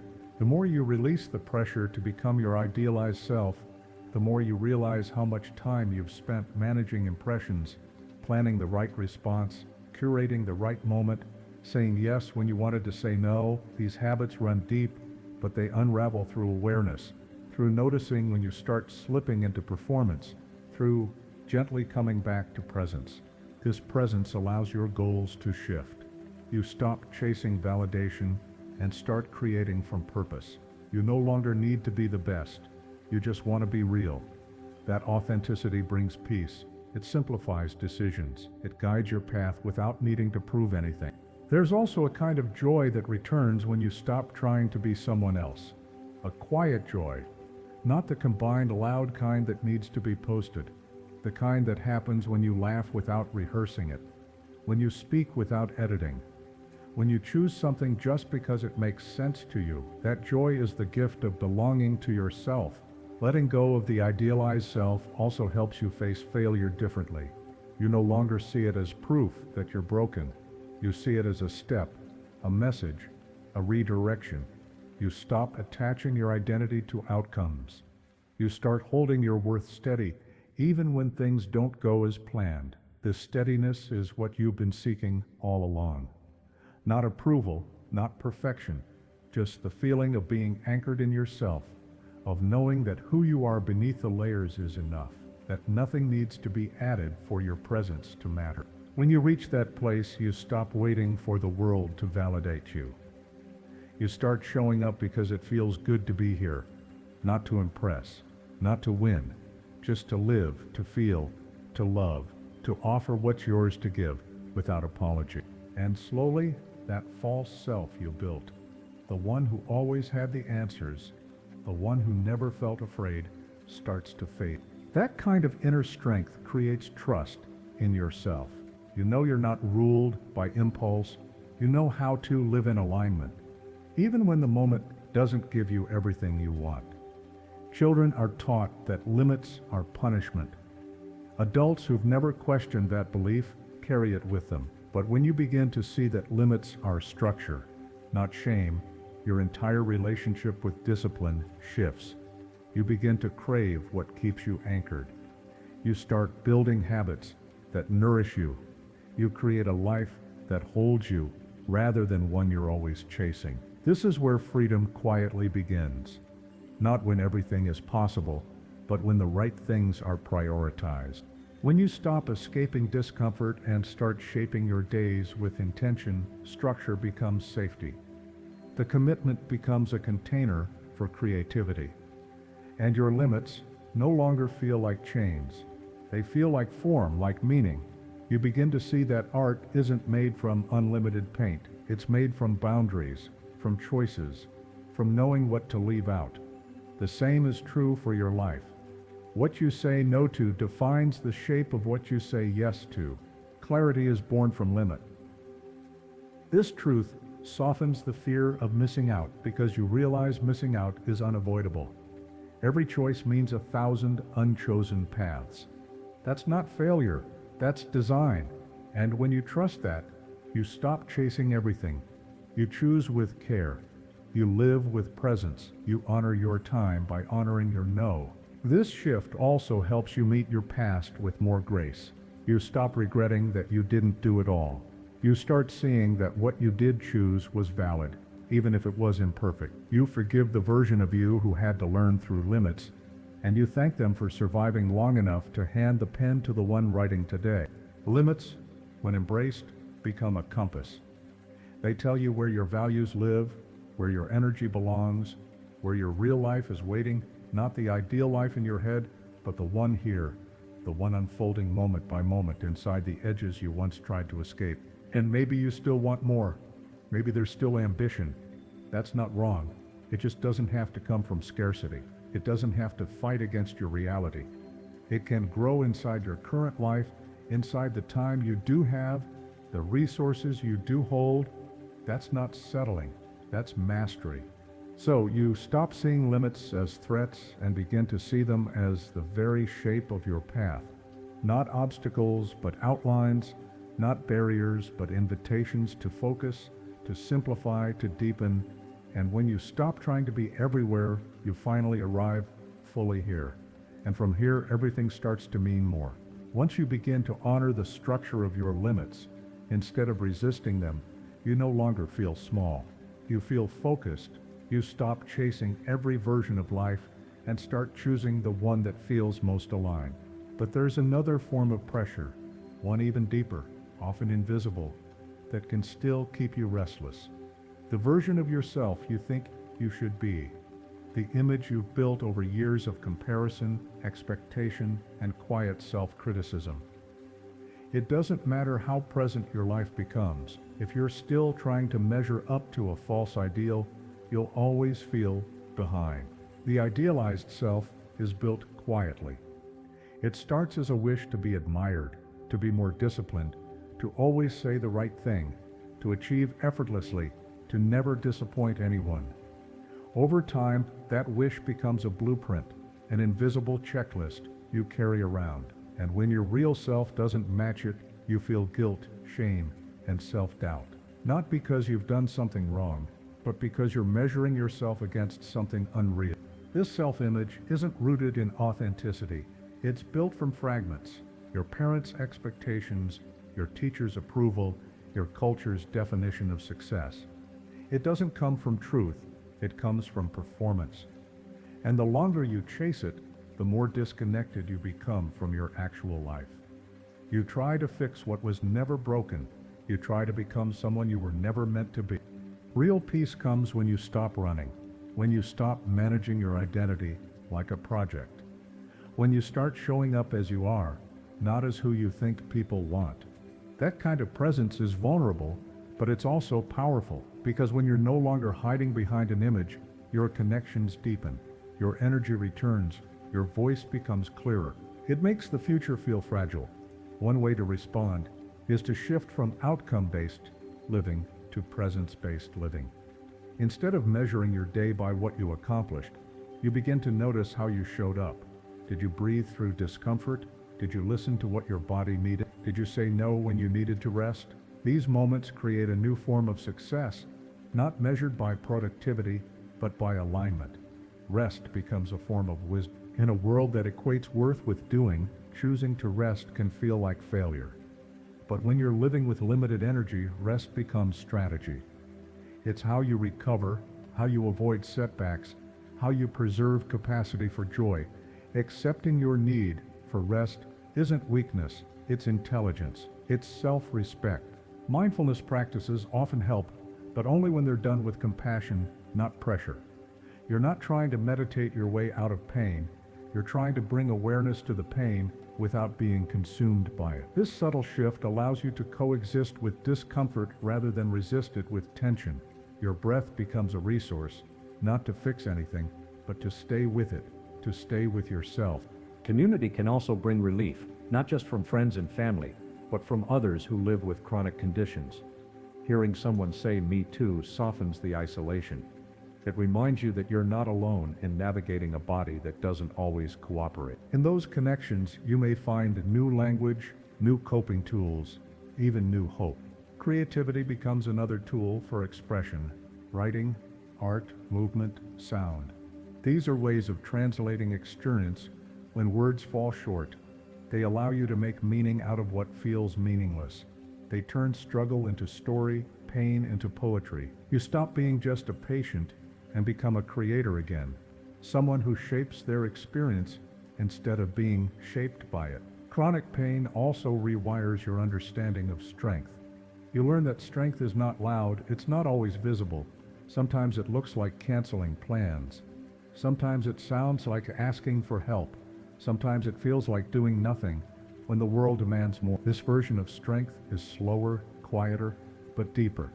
And it lasts longer because it's rooted in truth. Acceptance doesn't mean you stop seeking improvement. It means you stop tying your peace to results. You can still pursue healing without making your current state wrong. You can still hold hope without turning the present into a problem. That balance between effort and ease, between striving and surrender, is what allows life to feel livable again. Your story is not only about what you've lost, it's also about what you've learned. How to slow down, how to listen, how to live with nuance. These lessons don't come through ease. They come through endurance, and they give you insight most people don't have. Not because you asked for it, but because you faced what others avoid. And that insight becomes your power. Not in a heroic way, but in a quiet, steady way that lives in your choices, your values, your presence. That presence is healing, not just for you, but for those around you. You become a reminder that even inside limitation, there can be grace. Even inside discomfort, there can be purpose.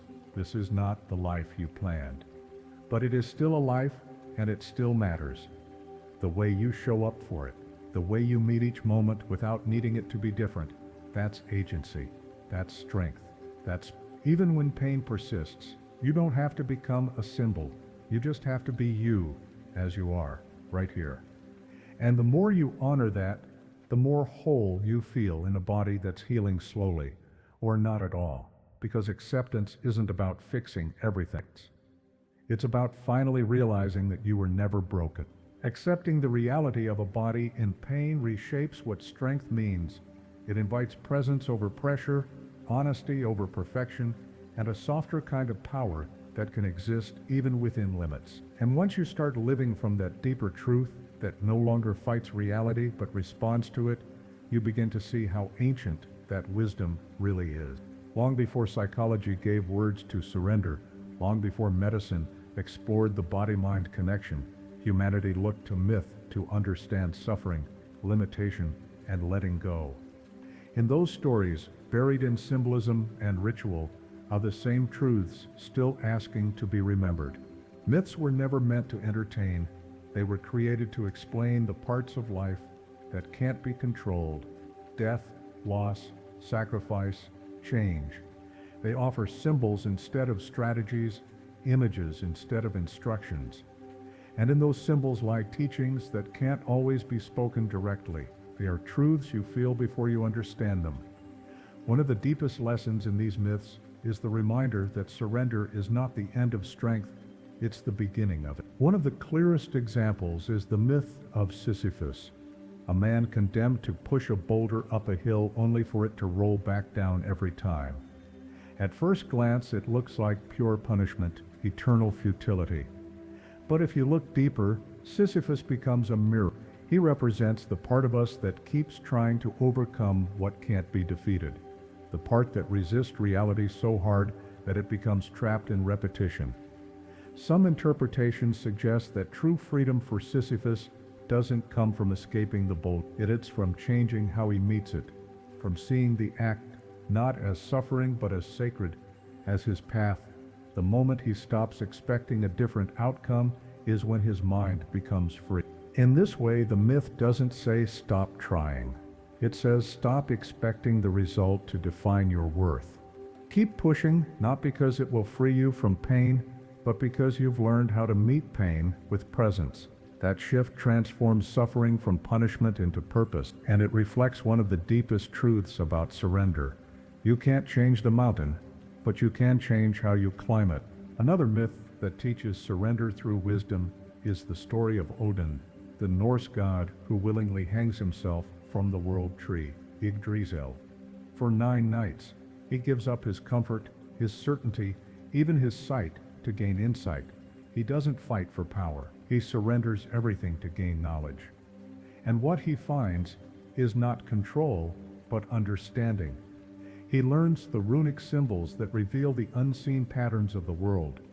Odin's sacrifice is not about loss, it's about transformation. By giving up the things he once thought defined him, he becomes something new. The story shows that surrender is sometimes the price of deeper vision, that the insight you're searching for won't arrive through effort alone. It arrives when you stop grasping and start listening. When you trust that wisdom often comes in silence, in stillness, in letting go of the version of you that had all the answers. From another tradition comes the story of Shiva, a central figure in Hindu mythology, known not just for his power, but for his role as the destroyer. At first, destruction seems like the opposite of peace. But in this story, destruction is not chaos. It's necessary. Shiva's dance, the Tandava, represents the cycle of creation, preservation, and dissolution. Things must end so new life can emerge. The old self, the old patterns, the clinging identities, they have to dissolve before transformation can happen. Shiva shows us that surrender doesn't always look like stillness.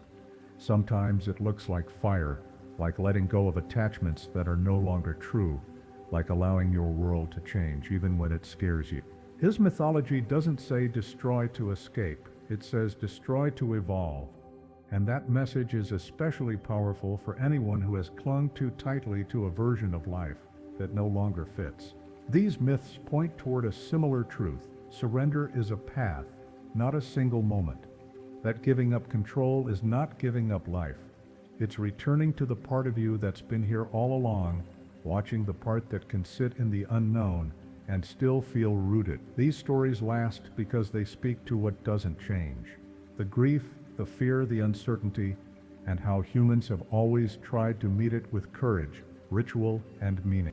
The myth of Demeter and Persephone also speaks to surrender, but through the lens of love and loss.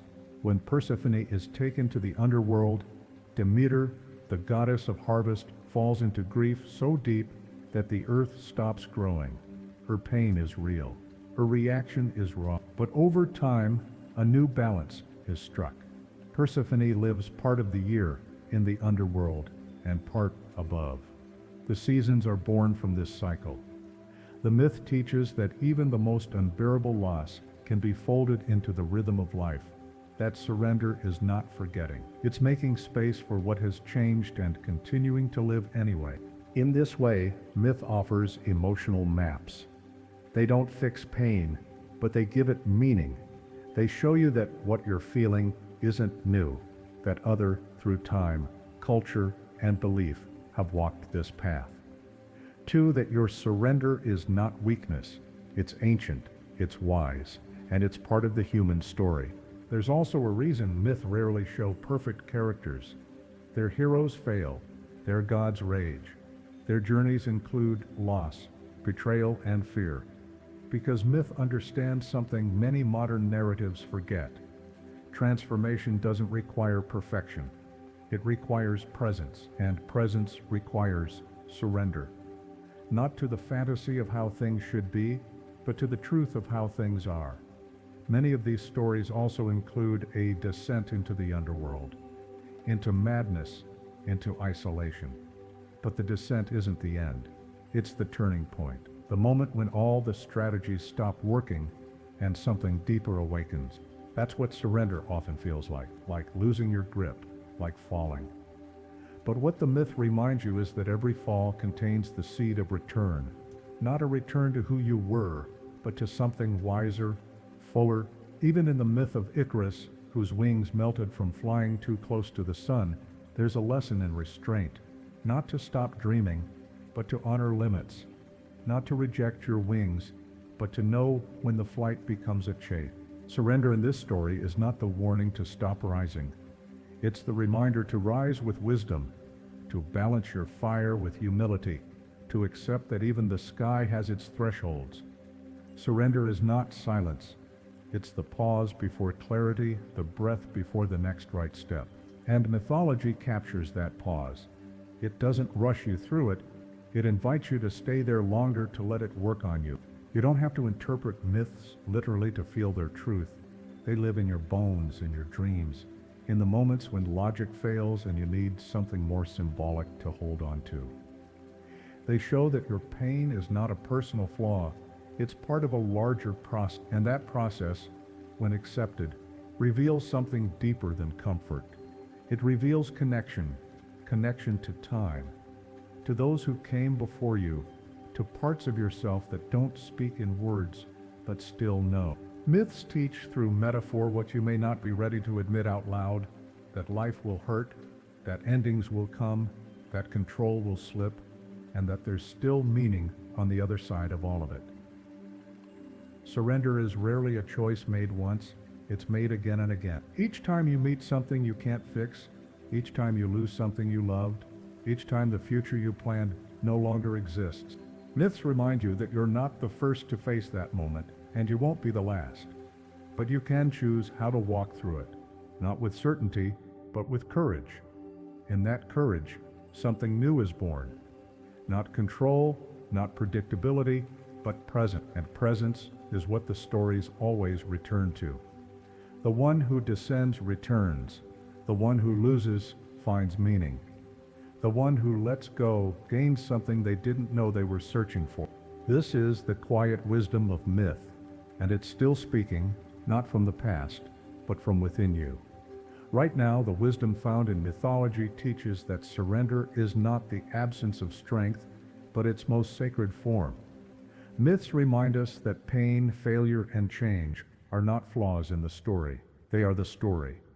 They prepare us to meet the parts of life that arrive without permission, the moments we didn't ask for, the endings we never chose.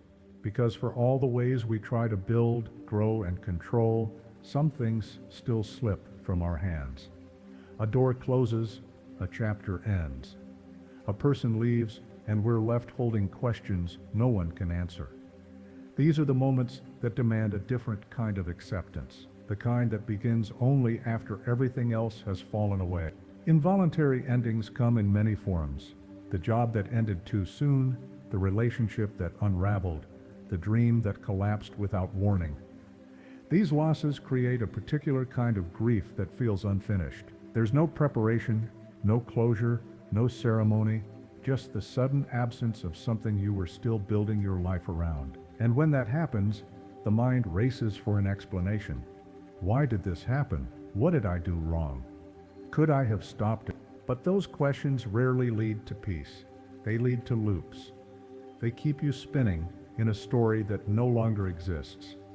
The first step in navigating these endings is giving yourself permission to name the loss, not just in practical terms, but in emotional ones. You didn't just lose a job. You lost structure, routine, identity. You didn't just lose a relationship.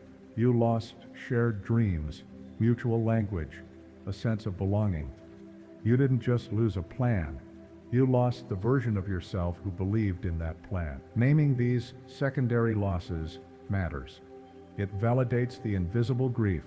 It makes space for the pain that doesn't always get recognized by others. These types of endings often carry shock. Even if something was slowly falling apart, the final moment still lands hard. There's a difference between knowing something's unstable and actually watching it break. That shock interrupts your emotional process. It can delay grief, freeze your reactions, or amplify your confusion. Acceptance in these moments doesn't mean instantly making peace. It means allowing the reality to register, saying, this happened, I didn't choose it, and I'm still allowed to feel every part of what's here. There's often anger buried beneath these endings, not always loud. Sometimes it sounds like bitterness. Sometimes it shows up as blame. Sometimes it turns inward. The anger isn't wrong. It's the body's way of protecting itself when it's been caught off guard. But if it's not acknowledged, it can harden into resentment. Resentment keeps the story alive in a way that never allows it to evolve. Acceptance starts with saying, I didn't want this, I didn't ask for it, and now I have to figure out how to live with it. Grieving an ending you didn't choose often brings up identity confusion. If you're no longer in that job, who are you?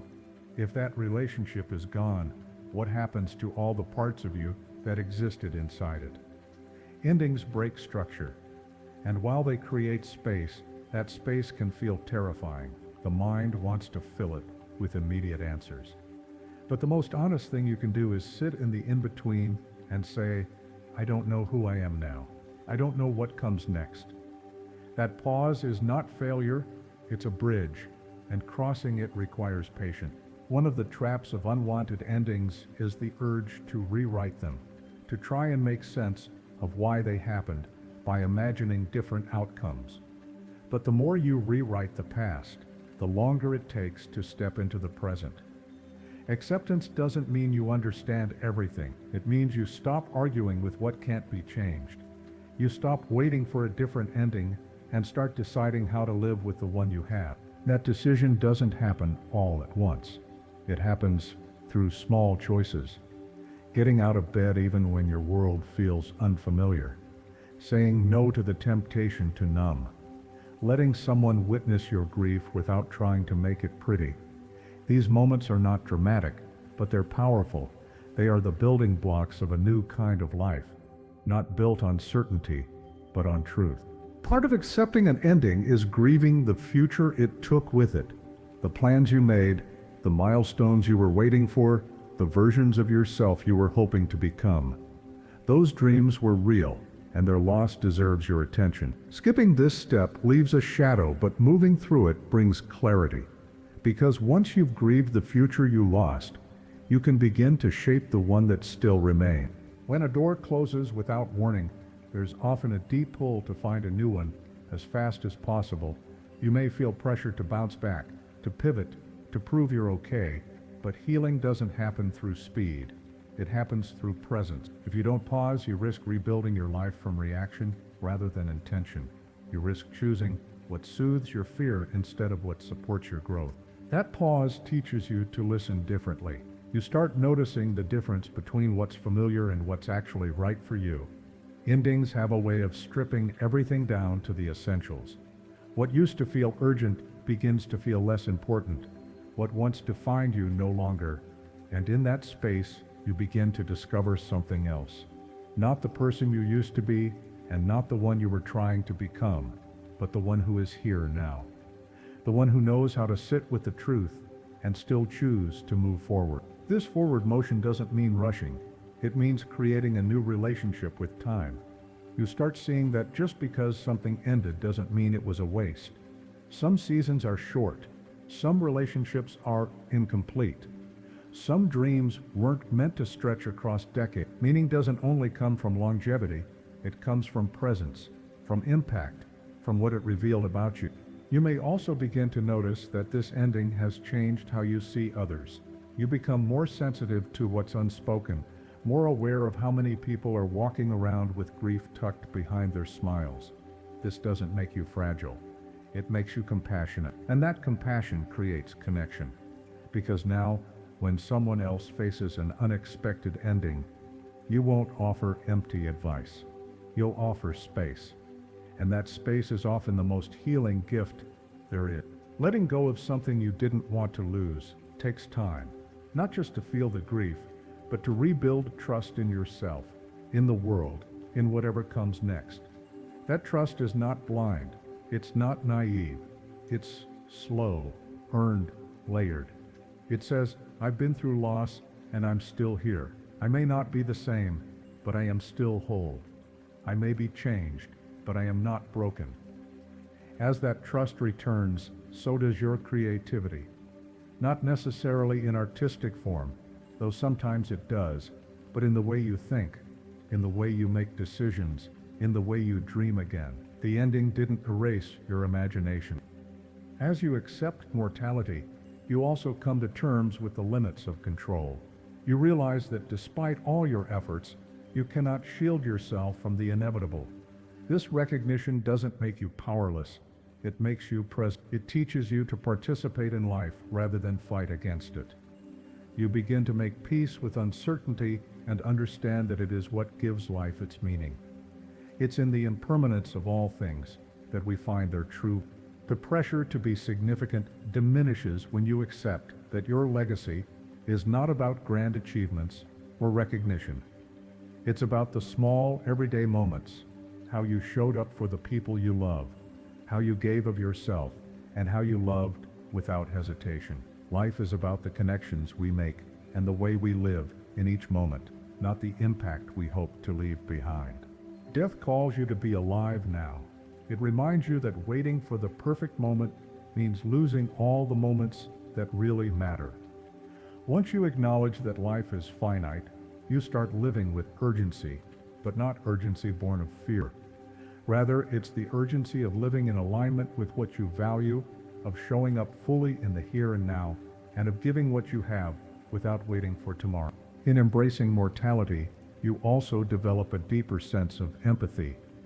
Once you have felt the pain of loss, the finality of it, you begin to approach others with more understanding, more patience. You become more compassionate, more willing to listen, to forgive, to offer love freely. You see yourself as part of a temporary, interconnected journey, and that awareness transforms your relationships. This transformation doesn't happen overnight. It's a gradual unfolding, much like life itself. But each step toward accepting the fleeting nature of existence is a step toward freedom, toward living a life that feels meaningful, real, and deeply rooted in what truly matters. This awareness of mortality creates a profound reverence for life. You start to appreciate each moment, realizing that every goodbye might be the last. It's a shift in focus that makes you live more consciously, pausing to appreciate the beauty in the simple, often overlooked aspects of life. Every word becomes meaningful, every action intentional, because you understand that time, while abundant, is finite. Death doesn't just inspire fear or sorrow, it offers clarity. It strips away the illusions that so often cloud your perception of what matters. You stop chasing validation, approval, and perfection. Instead, you start asking what truly aligns with your values and brings you peace. The constant hustle to prove your worth fades, replaced by a quiet confidence in simply being. You begin to ask questions like, who do I want to be? What will I regret not saying or doing? These questions, prompted by the awareness of mortality, refocus your life on what truly matters. Facing death also changes how you relate to others. The pressure to hold grudges, to demand perfection from them, diminishes. Instead, you release them, offering forgiveness, not because they've earned it, but because you no longer wish to waste precious time holding on to anger. Forgiveness becomes a tool for your own peace, not their absolution. You treat yourself with the same compassion, realizing that your current self, flawed and evolving, is worthy of love and care, because right now is all you truly have. In some spiritual practices, the contemplation of death is a daily ritual, not to induce fear, but to sharpen focus. The Stoics, for example, practiced memento mori, the remembrance of mortality, not to dwell on the grimness of life, but to keep their priorities aligned with what truly mattered. This practice brought clarity, reminding them that time is finite and every decision should be made with that in mind. As you embrace this truth, your approach to success evolves. It no longer becomes about accumulation, wealth, status, or accomplishments, but about alignment and peace. You start asking yourself, what can I release today? What's draining me? What regrets can I address now? These simple yet powerful questions guide you to live with less attachment to outcomes and more devotion to the process. Contemplating mortality also invites a sense of mystery and wonder into your life. You stop needing to explain everything to have answers for every question. Instead, you begin to appreciate the unknown, the beautiful, and the ephemeral. This acceptance of uncertainty allows you to create space for meaning that doesn't need to be defined by logic, but can be felt deeply, sometimes in the most unexpected moments. In this way, death teaches you about endings, but also about returns, not in the literal sense, but through the legacy of the impact you leave. Love and memories linger even after someone or something is gone. Life continues to unfold, sometimes in ways you don't expect. The knowledge that nothing truly disappears, but transforms, makes the experience of living feel even more precious. Grief, then, is not a flaw in the design of life, but a natural part of the journey. By contemplating mortality, you gain clarity. You stop living for the approval of others and start living for yourself. You define what is meaningful to you, not based on society's standards, but through the lens of your unique experience. You stop waiting for the perfect moment, choosing instead to create the life that feels true to you in the present. These realizations don't take away the pain of loss, but they bring a new understanding to it. In the end, when you live with the awareness of mortality, not in fear but in presence, you begin to experience life more fully. Every moment becomes richer, more profound, because you understand that time is a gift, not a guarantee. It's this truth that transforms the way you live and love, making everything matter more quietly, deeply, and fully. Forgiveness at its core is the act of letting go, not for the sake of the other person, but for your own peace. It's a decision to release yourself from the weight of past pain, to stop giving that power away. True forgiveness requires deep honesty with yourself, not a quick fix or an avoidance of the hurt. It's not about pretending the hurt didn't exist, but about recognizing that your healing must come from within you, independent of the actions or awareness of others. The act of forgiveness is also about choosing freedom over resentment. It's not about excusing someone else's behavior or condoning what was wrong. It's about taking back your energy and emotional well-being from the person or situation that hurt you. By doing so, you reclaim your own peace and your own narrative. This release allows you to live more fully without constantly reliving the pain of what happened. While forgiveness doesn't mean reconciliation, it does mean moving forward, not being bound by the past or the actions of others. It's not always immediate. It's a process that often needs to be repeated. There will be moments when the old anger or grief returns, and that's okay. It doesn't mean you're failing. It means you're human, and your healing is still in progress. Forgiveness requires you to shift the focus away from what others have done to what you need for your own healing. It asks, how do I want to live from here? Not how do I need them to change? This release isn't always easy, especially when the people involved didn't intend to hurt you. Sometimes it's about forgiving those who, despite their love, have caused you pain, whether through neglect, misunderstanding, or unhealed wounds of their own. The key is in understanding, not excusing. By accepting that others' actions were often shaped by their own limitations or pain, you stop allowing that past hurt to define your future. And the hardest part of forgiveness might be forgiving yourself. The regret, the self-blame for not speaking up sooner, or for staying in situations that hurt you. It can be crushing. But self-judgment doesn't lead to change. It only keeps you stuck in shame. True self-forgiveness begins when you acknowledge your own mistakes or missed opportunities with compassion, not with punishment. Forgiveness is not loud. It doesn't need to be announced to the world. It lives quietly in how you choose to move through life, in your ability to breathe a little easier, to love more freely, and to let go of what no longer serves you. It's in the small, everyday moments where you feel the weight lifting, where you start to feel light again, like you've been freed from a prison you didn't know you were holding yourself in. This kind of forgiveness is ultimately about you, your peace, and your freedom. It's the recognition that you are more than your pain, and that you can choose to move forward with a heart that isn't burdened by past hurts. By accepting what happened without letting it control you, you embrace your true power. This is the profound freedom that forgiveness brings. Detachment teaches us that we can still be present. We can still care deeply, but without allowing our peace or our sense of self to be dependent on the circumstances or outcomes.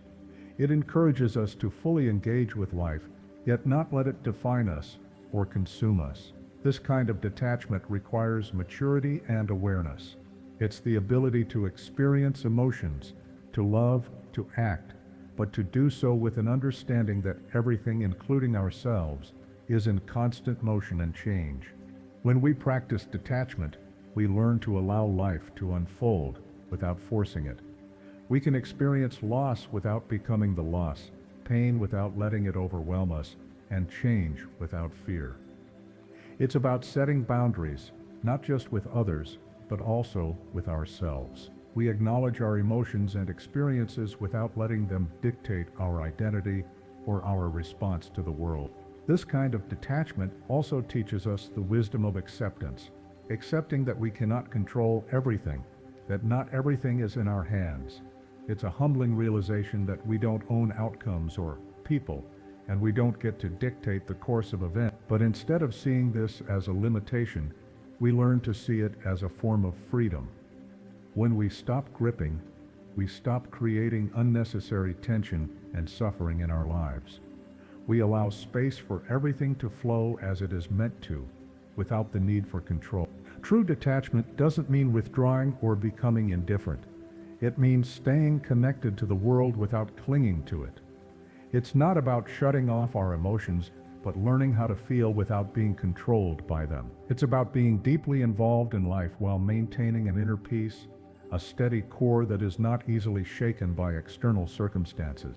Detachment in its true form is not about distancing yourself from life, people, or feelings. It's about finding balance, engaging with the world fully, but not allowing it to define you or control your inner peace. It's about learning to live with intention, to show up authentically, and to make conscious choices without the need for outcomes to validate your worth. In relationships, detachment allows you to love freely without clinging to the need for approval or validation. It teaches you to set boundaries that honor both your energy and your relationship. You become a steady, grounded presence, connecting with others because you genuinely want to, not because you need to prove something or secure your place in their lives. You recognize when giving too much leads to self-sacrifice, and you shift your actions from guilt to self-respect. Detachment in goals is similarly freeing. You pursue your ambitions, but without attaching your identity to their success. It's about letting go of the pressure to prove yourself through external outcomes and instead focusing on the process, on alignment, and on staying true to what feels right. Whether or not you reach the exact destination, the journey itself becomes fulfilling because it's driven by purpose and authenticity. It's also crucial to understand that detachment doesn't mean avoiding discomfort or hard emotions. Rather, it's the practice of letting those emotions move through you without letting them shape your identity. You can experience disappointment or grief without allowing them to define your entire experience. By practicing detachment, you learn to release not because you don't care, but because clinging to past emotions prevents you from moving forward with clarity and peace. In spiritual practice, detachment is often misunderstood as a form of disconnection or apathy.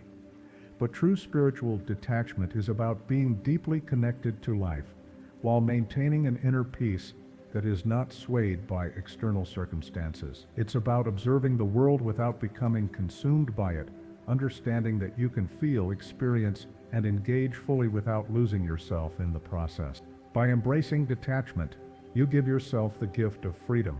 Freedom from needing to control everything, freedom from attaching your worth to external outcomes, and freedom to be present with life as it unfolds, in all its uncertainty and beauty. This presence is what creates peace, not because life is perfect, but because you have learned how to live with it as it is, while staying grounded in who you are. Radical acceptance, when woven through the teachings of Stoicism, Taoism, and Buddhism, calls for a profound surrender, not of action, but of resistance. It asks us to align with the flow of life, to recognize that much of our suffering is rooted in our response to what happens rather than in the events themselves. When we stop trying to control every outcome, we create space for clarity and peace to naturally unfold. The Stoics, like Epictetus, taught that suffering often arises from trying to control the uncontrollable. In their view, peace comes not from avoiding challenges, but from accepting them as they are. The Stoic approach to radical acceptance involves discerning what is within our control and focusing our energy on those things. The rest, those things outside of our power, are met with calm and reasoned response rather than anger, frustration, or bitterness. In Taoism, Laozi's teachings on Wu Wei, or effortless action, highlight a similar principle. It's not about inaction, but acting in harmony with the natural flow of life. Like water that moves without force, the Taoist approach to radical acceptance involves yielding to life rather than resisting it. It's about aligning ourselves with the current, not fighting against it. In this yielding, we find true power, not in rigid control, but in soft flexibility. Buddhism deepens this understanding with its teaching that attachment leads to suffering. The Buddha's insight is that the pain of life is inevitable, but suffering is optional. When we cling to things that are impermanent or push away what we cannot change, we create unnecessary suffering. Radical acceptance, then, is about releasing this grasp, embracing uncertainty, and remaining open to life, even when it is uncomfortable or fleeting. Each of these traditions teaches that radical acceptance isn't a passive resignation to life's challenges. It's an active participation in life, meeting it where it is with awareness, compassion, and presence. It's about letting go of the need to control outcomes, the need for perfection, and the belief that things should be different. It's about showing up fully for the life we have, not the one we wish we could control. When we practice radical acceptance, we stop defining ourselves by our struggles, our losses, or the things that are beyond our control. Instead, we become anchored in our ability to respond with wisdom, clarity, and presence. In that space, we stop resisting life and start living it. We stop chasing perfection and start embracing the beauty of imperfection. Radical acceptance then becomes a powerful tool, not just for surviving, but for thriving. It is a pathway to peace, not by avoiding or escaping life's challenges, but by meeting them with open arms and a steady heart. The shift that happens through radical acceptance is transformative. It's a shift from struggling against what is to embracing what comes with clarity, humility, and grace. Mindfulness, as emphasized in Buddhist practice, becomes the method of embracing life in all its complexity. Instead of trying to change your thoughts, you observe them. Rather than arguing with your feelings, you allow them. The breath becomes an anchor, not to fix, but to bring you back to the present moment. In the Buddhist tradition, the saying, "No mud, no lotus," highlights that beauty often arises from the messy, difficult parts of life. It's a reminder that our struggles have value in shaping who we are. Equanimity, a key practice in Buddhism, further supports this state of balance. It's not about being indifferent to pleasure or pain, success or failure. It's about maintaining steadiness in the face of both. This ability to be touched but not toppled is a core element of acceptance. It's about staying grounded in the middle of life's ups and downs without being overwhelmed by them. The teachings of Stoicism, Taoism, and Buddhism, while distinct in their cultural contexts, all arrive at the same fundamental truth. Life will change, people will disappoint, plans will fail, and loss is inevitable. These experiences are not personal failures. They are simply part of the human experience. The key question then becomes, how will you meet them? Stoicism, through Epictetus, advises focusing on what you can control. Taoism, as taught by Laozi, encourages flowing with the natural course of things. Buddhism, through the Buddha's teachings, advocates for releasing attachment to what is impermanent. When you embrace radical acceptance, you stop resisting life's changes. You learn to engage with life fully, without the need to control or manipulate outcomes. This doesn't mean resignation or indifference. It means showing up for life as it is, in all its imperfection and uncertainty. You stop measuring peace by how often life aligns with your desires and start finding peace in your ability to meet life honestly, regardless of what it brings. Through this acceptance, you become more mature. You stop suppressing your feelings and start acknowledging them as part of the human experience. Anger, fear, sadness, and longing are not seen as flaws, but as signals that guide you. You learn to listen to these feelings without being ruled by them. This kind of emotional maturity is radical. It's the discipline of staying present to life, even when it's painful, and the freedom that comes from releasing the need to control. Radical acceptance, in its essence, is a quiet revolution that takes place in your breath, your choices, and the stories you no longer tell yourself. It's a shift in how you relate to life, not as something to control or perfect, but as something to experience with full presence. As you embody the teachings of the Stoics, Taoists, and Buddhists, you move from fighting against life to moving with it. And in that alignment, you find your true power, not in changing the world around you, but in accepting and embracing it as it is. The acceptance spiral represents the process of confronting the same emotional lessons that resurface in different forms throughout life. It's not a sign of failure or stagnation, but a deeper invitation from life to integrate what has not yet been fully acknowledged. These repeating cycles are a reflection of unresolved emotions or beliefs that continue to play out until you confront them with full presence and understanding.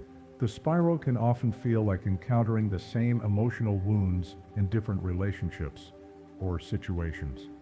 You may find yourself attracting the same dynamics, feeling unseen, engaging with distant partners, or confronting unfulfilled expectations. It can be frustrating, but it's important to realize that this is not mere bad luck.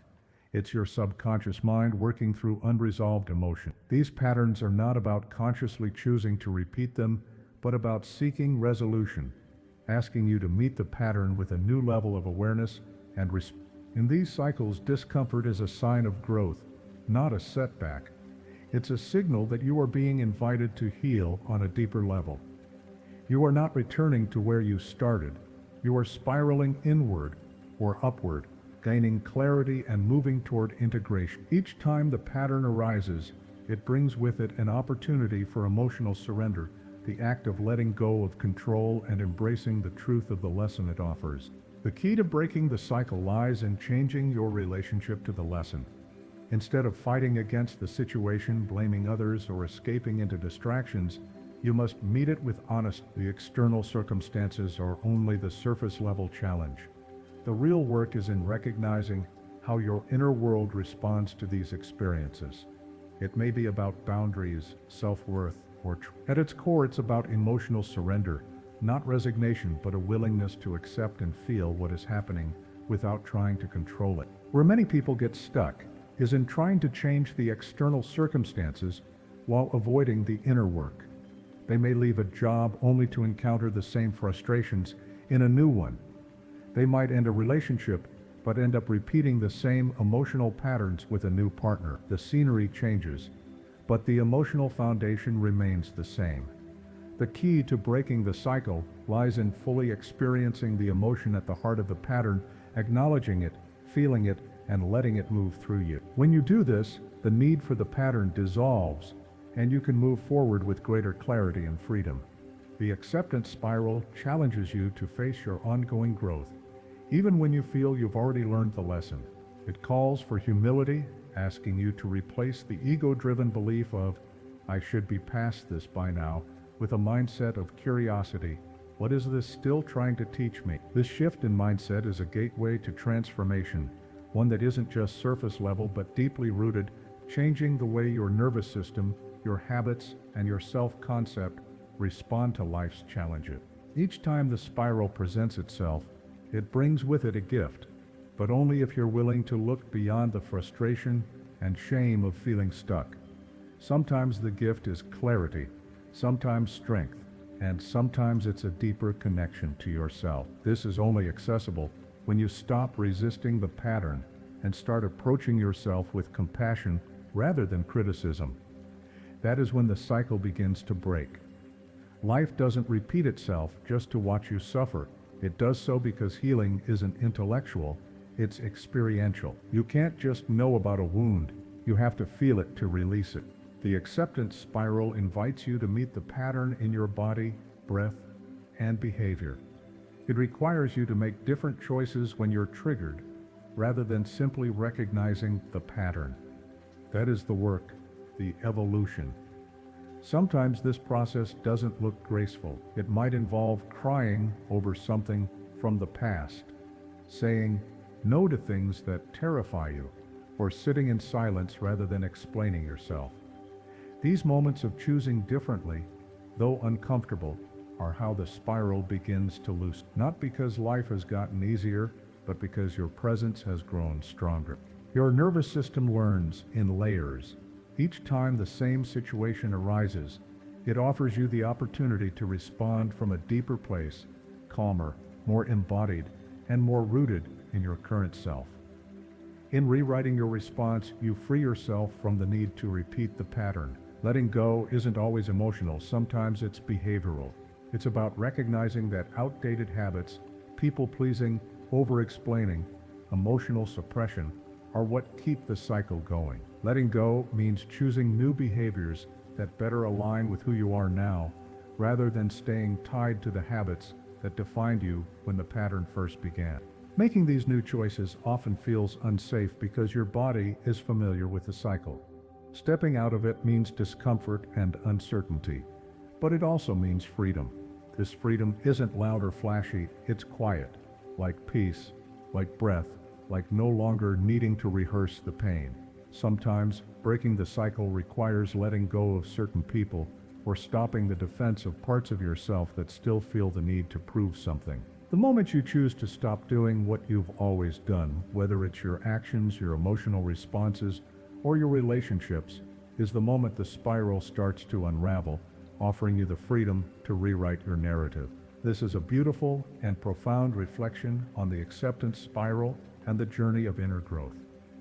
It highlights the importance of acknowledging emotions, letting go, and the peace that comes not from changing circumstances, but from changing your relationship to them. It emphasizes the power of presence, self-compassion, and understanding that true peace comes from within, through acceptance of what is.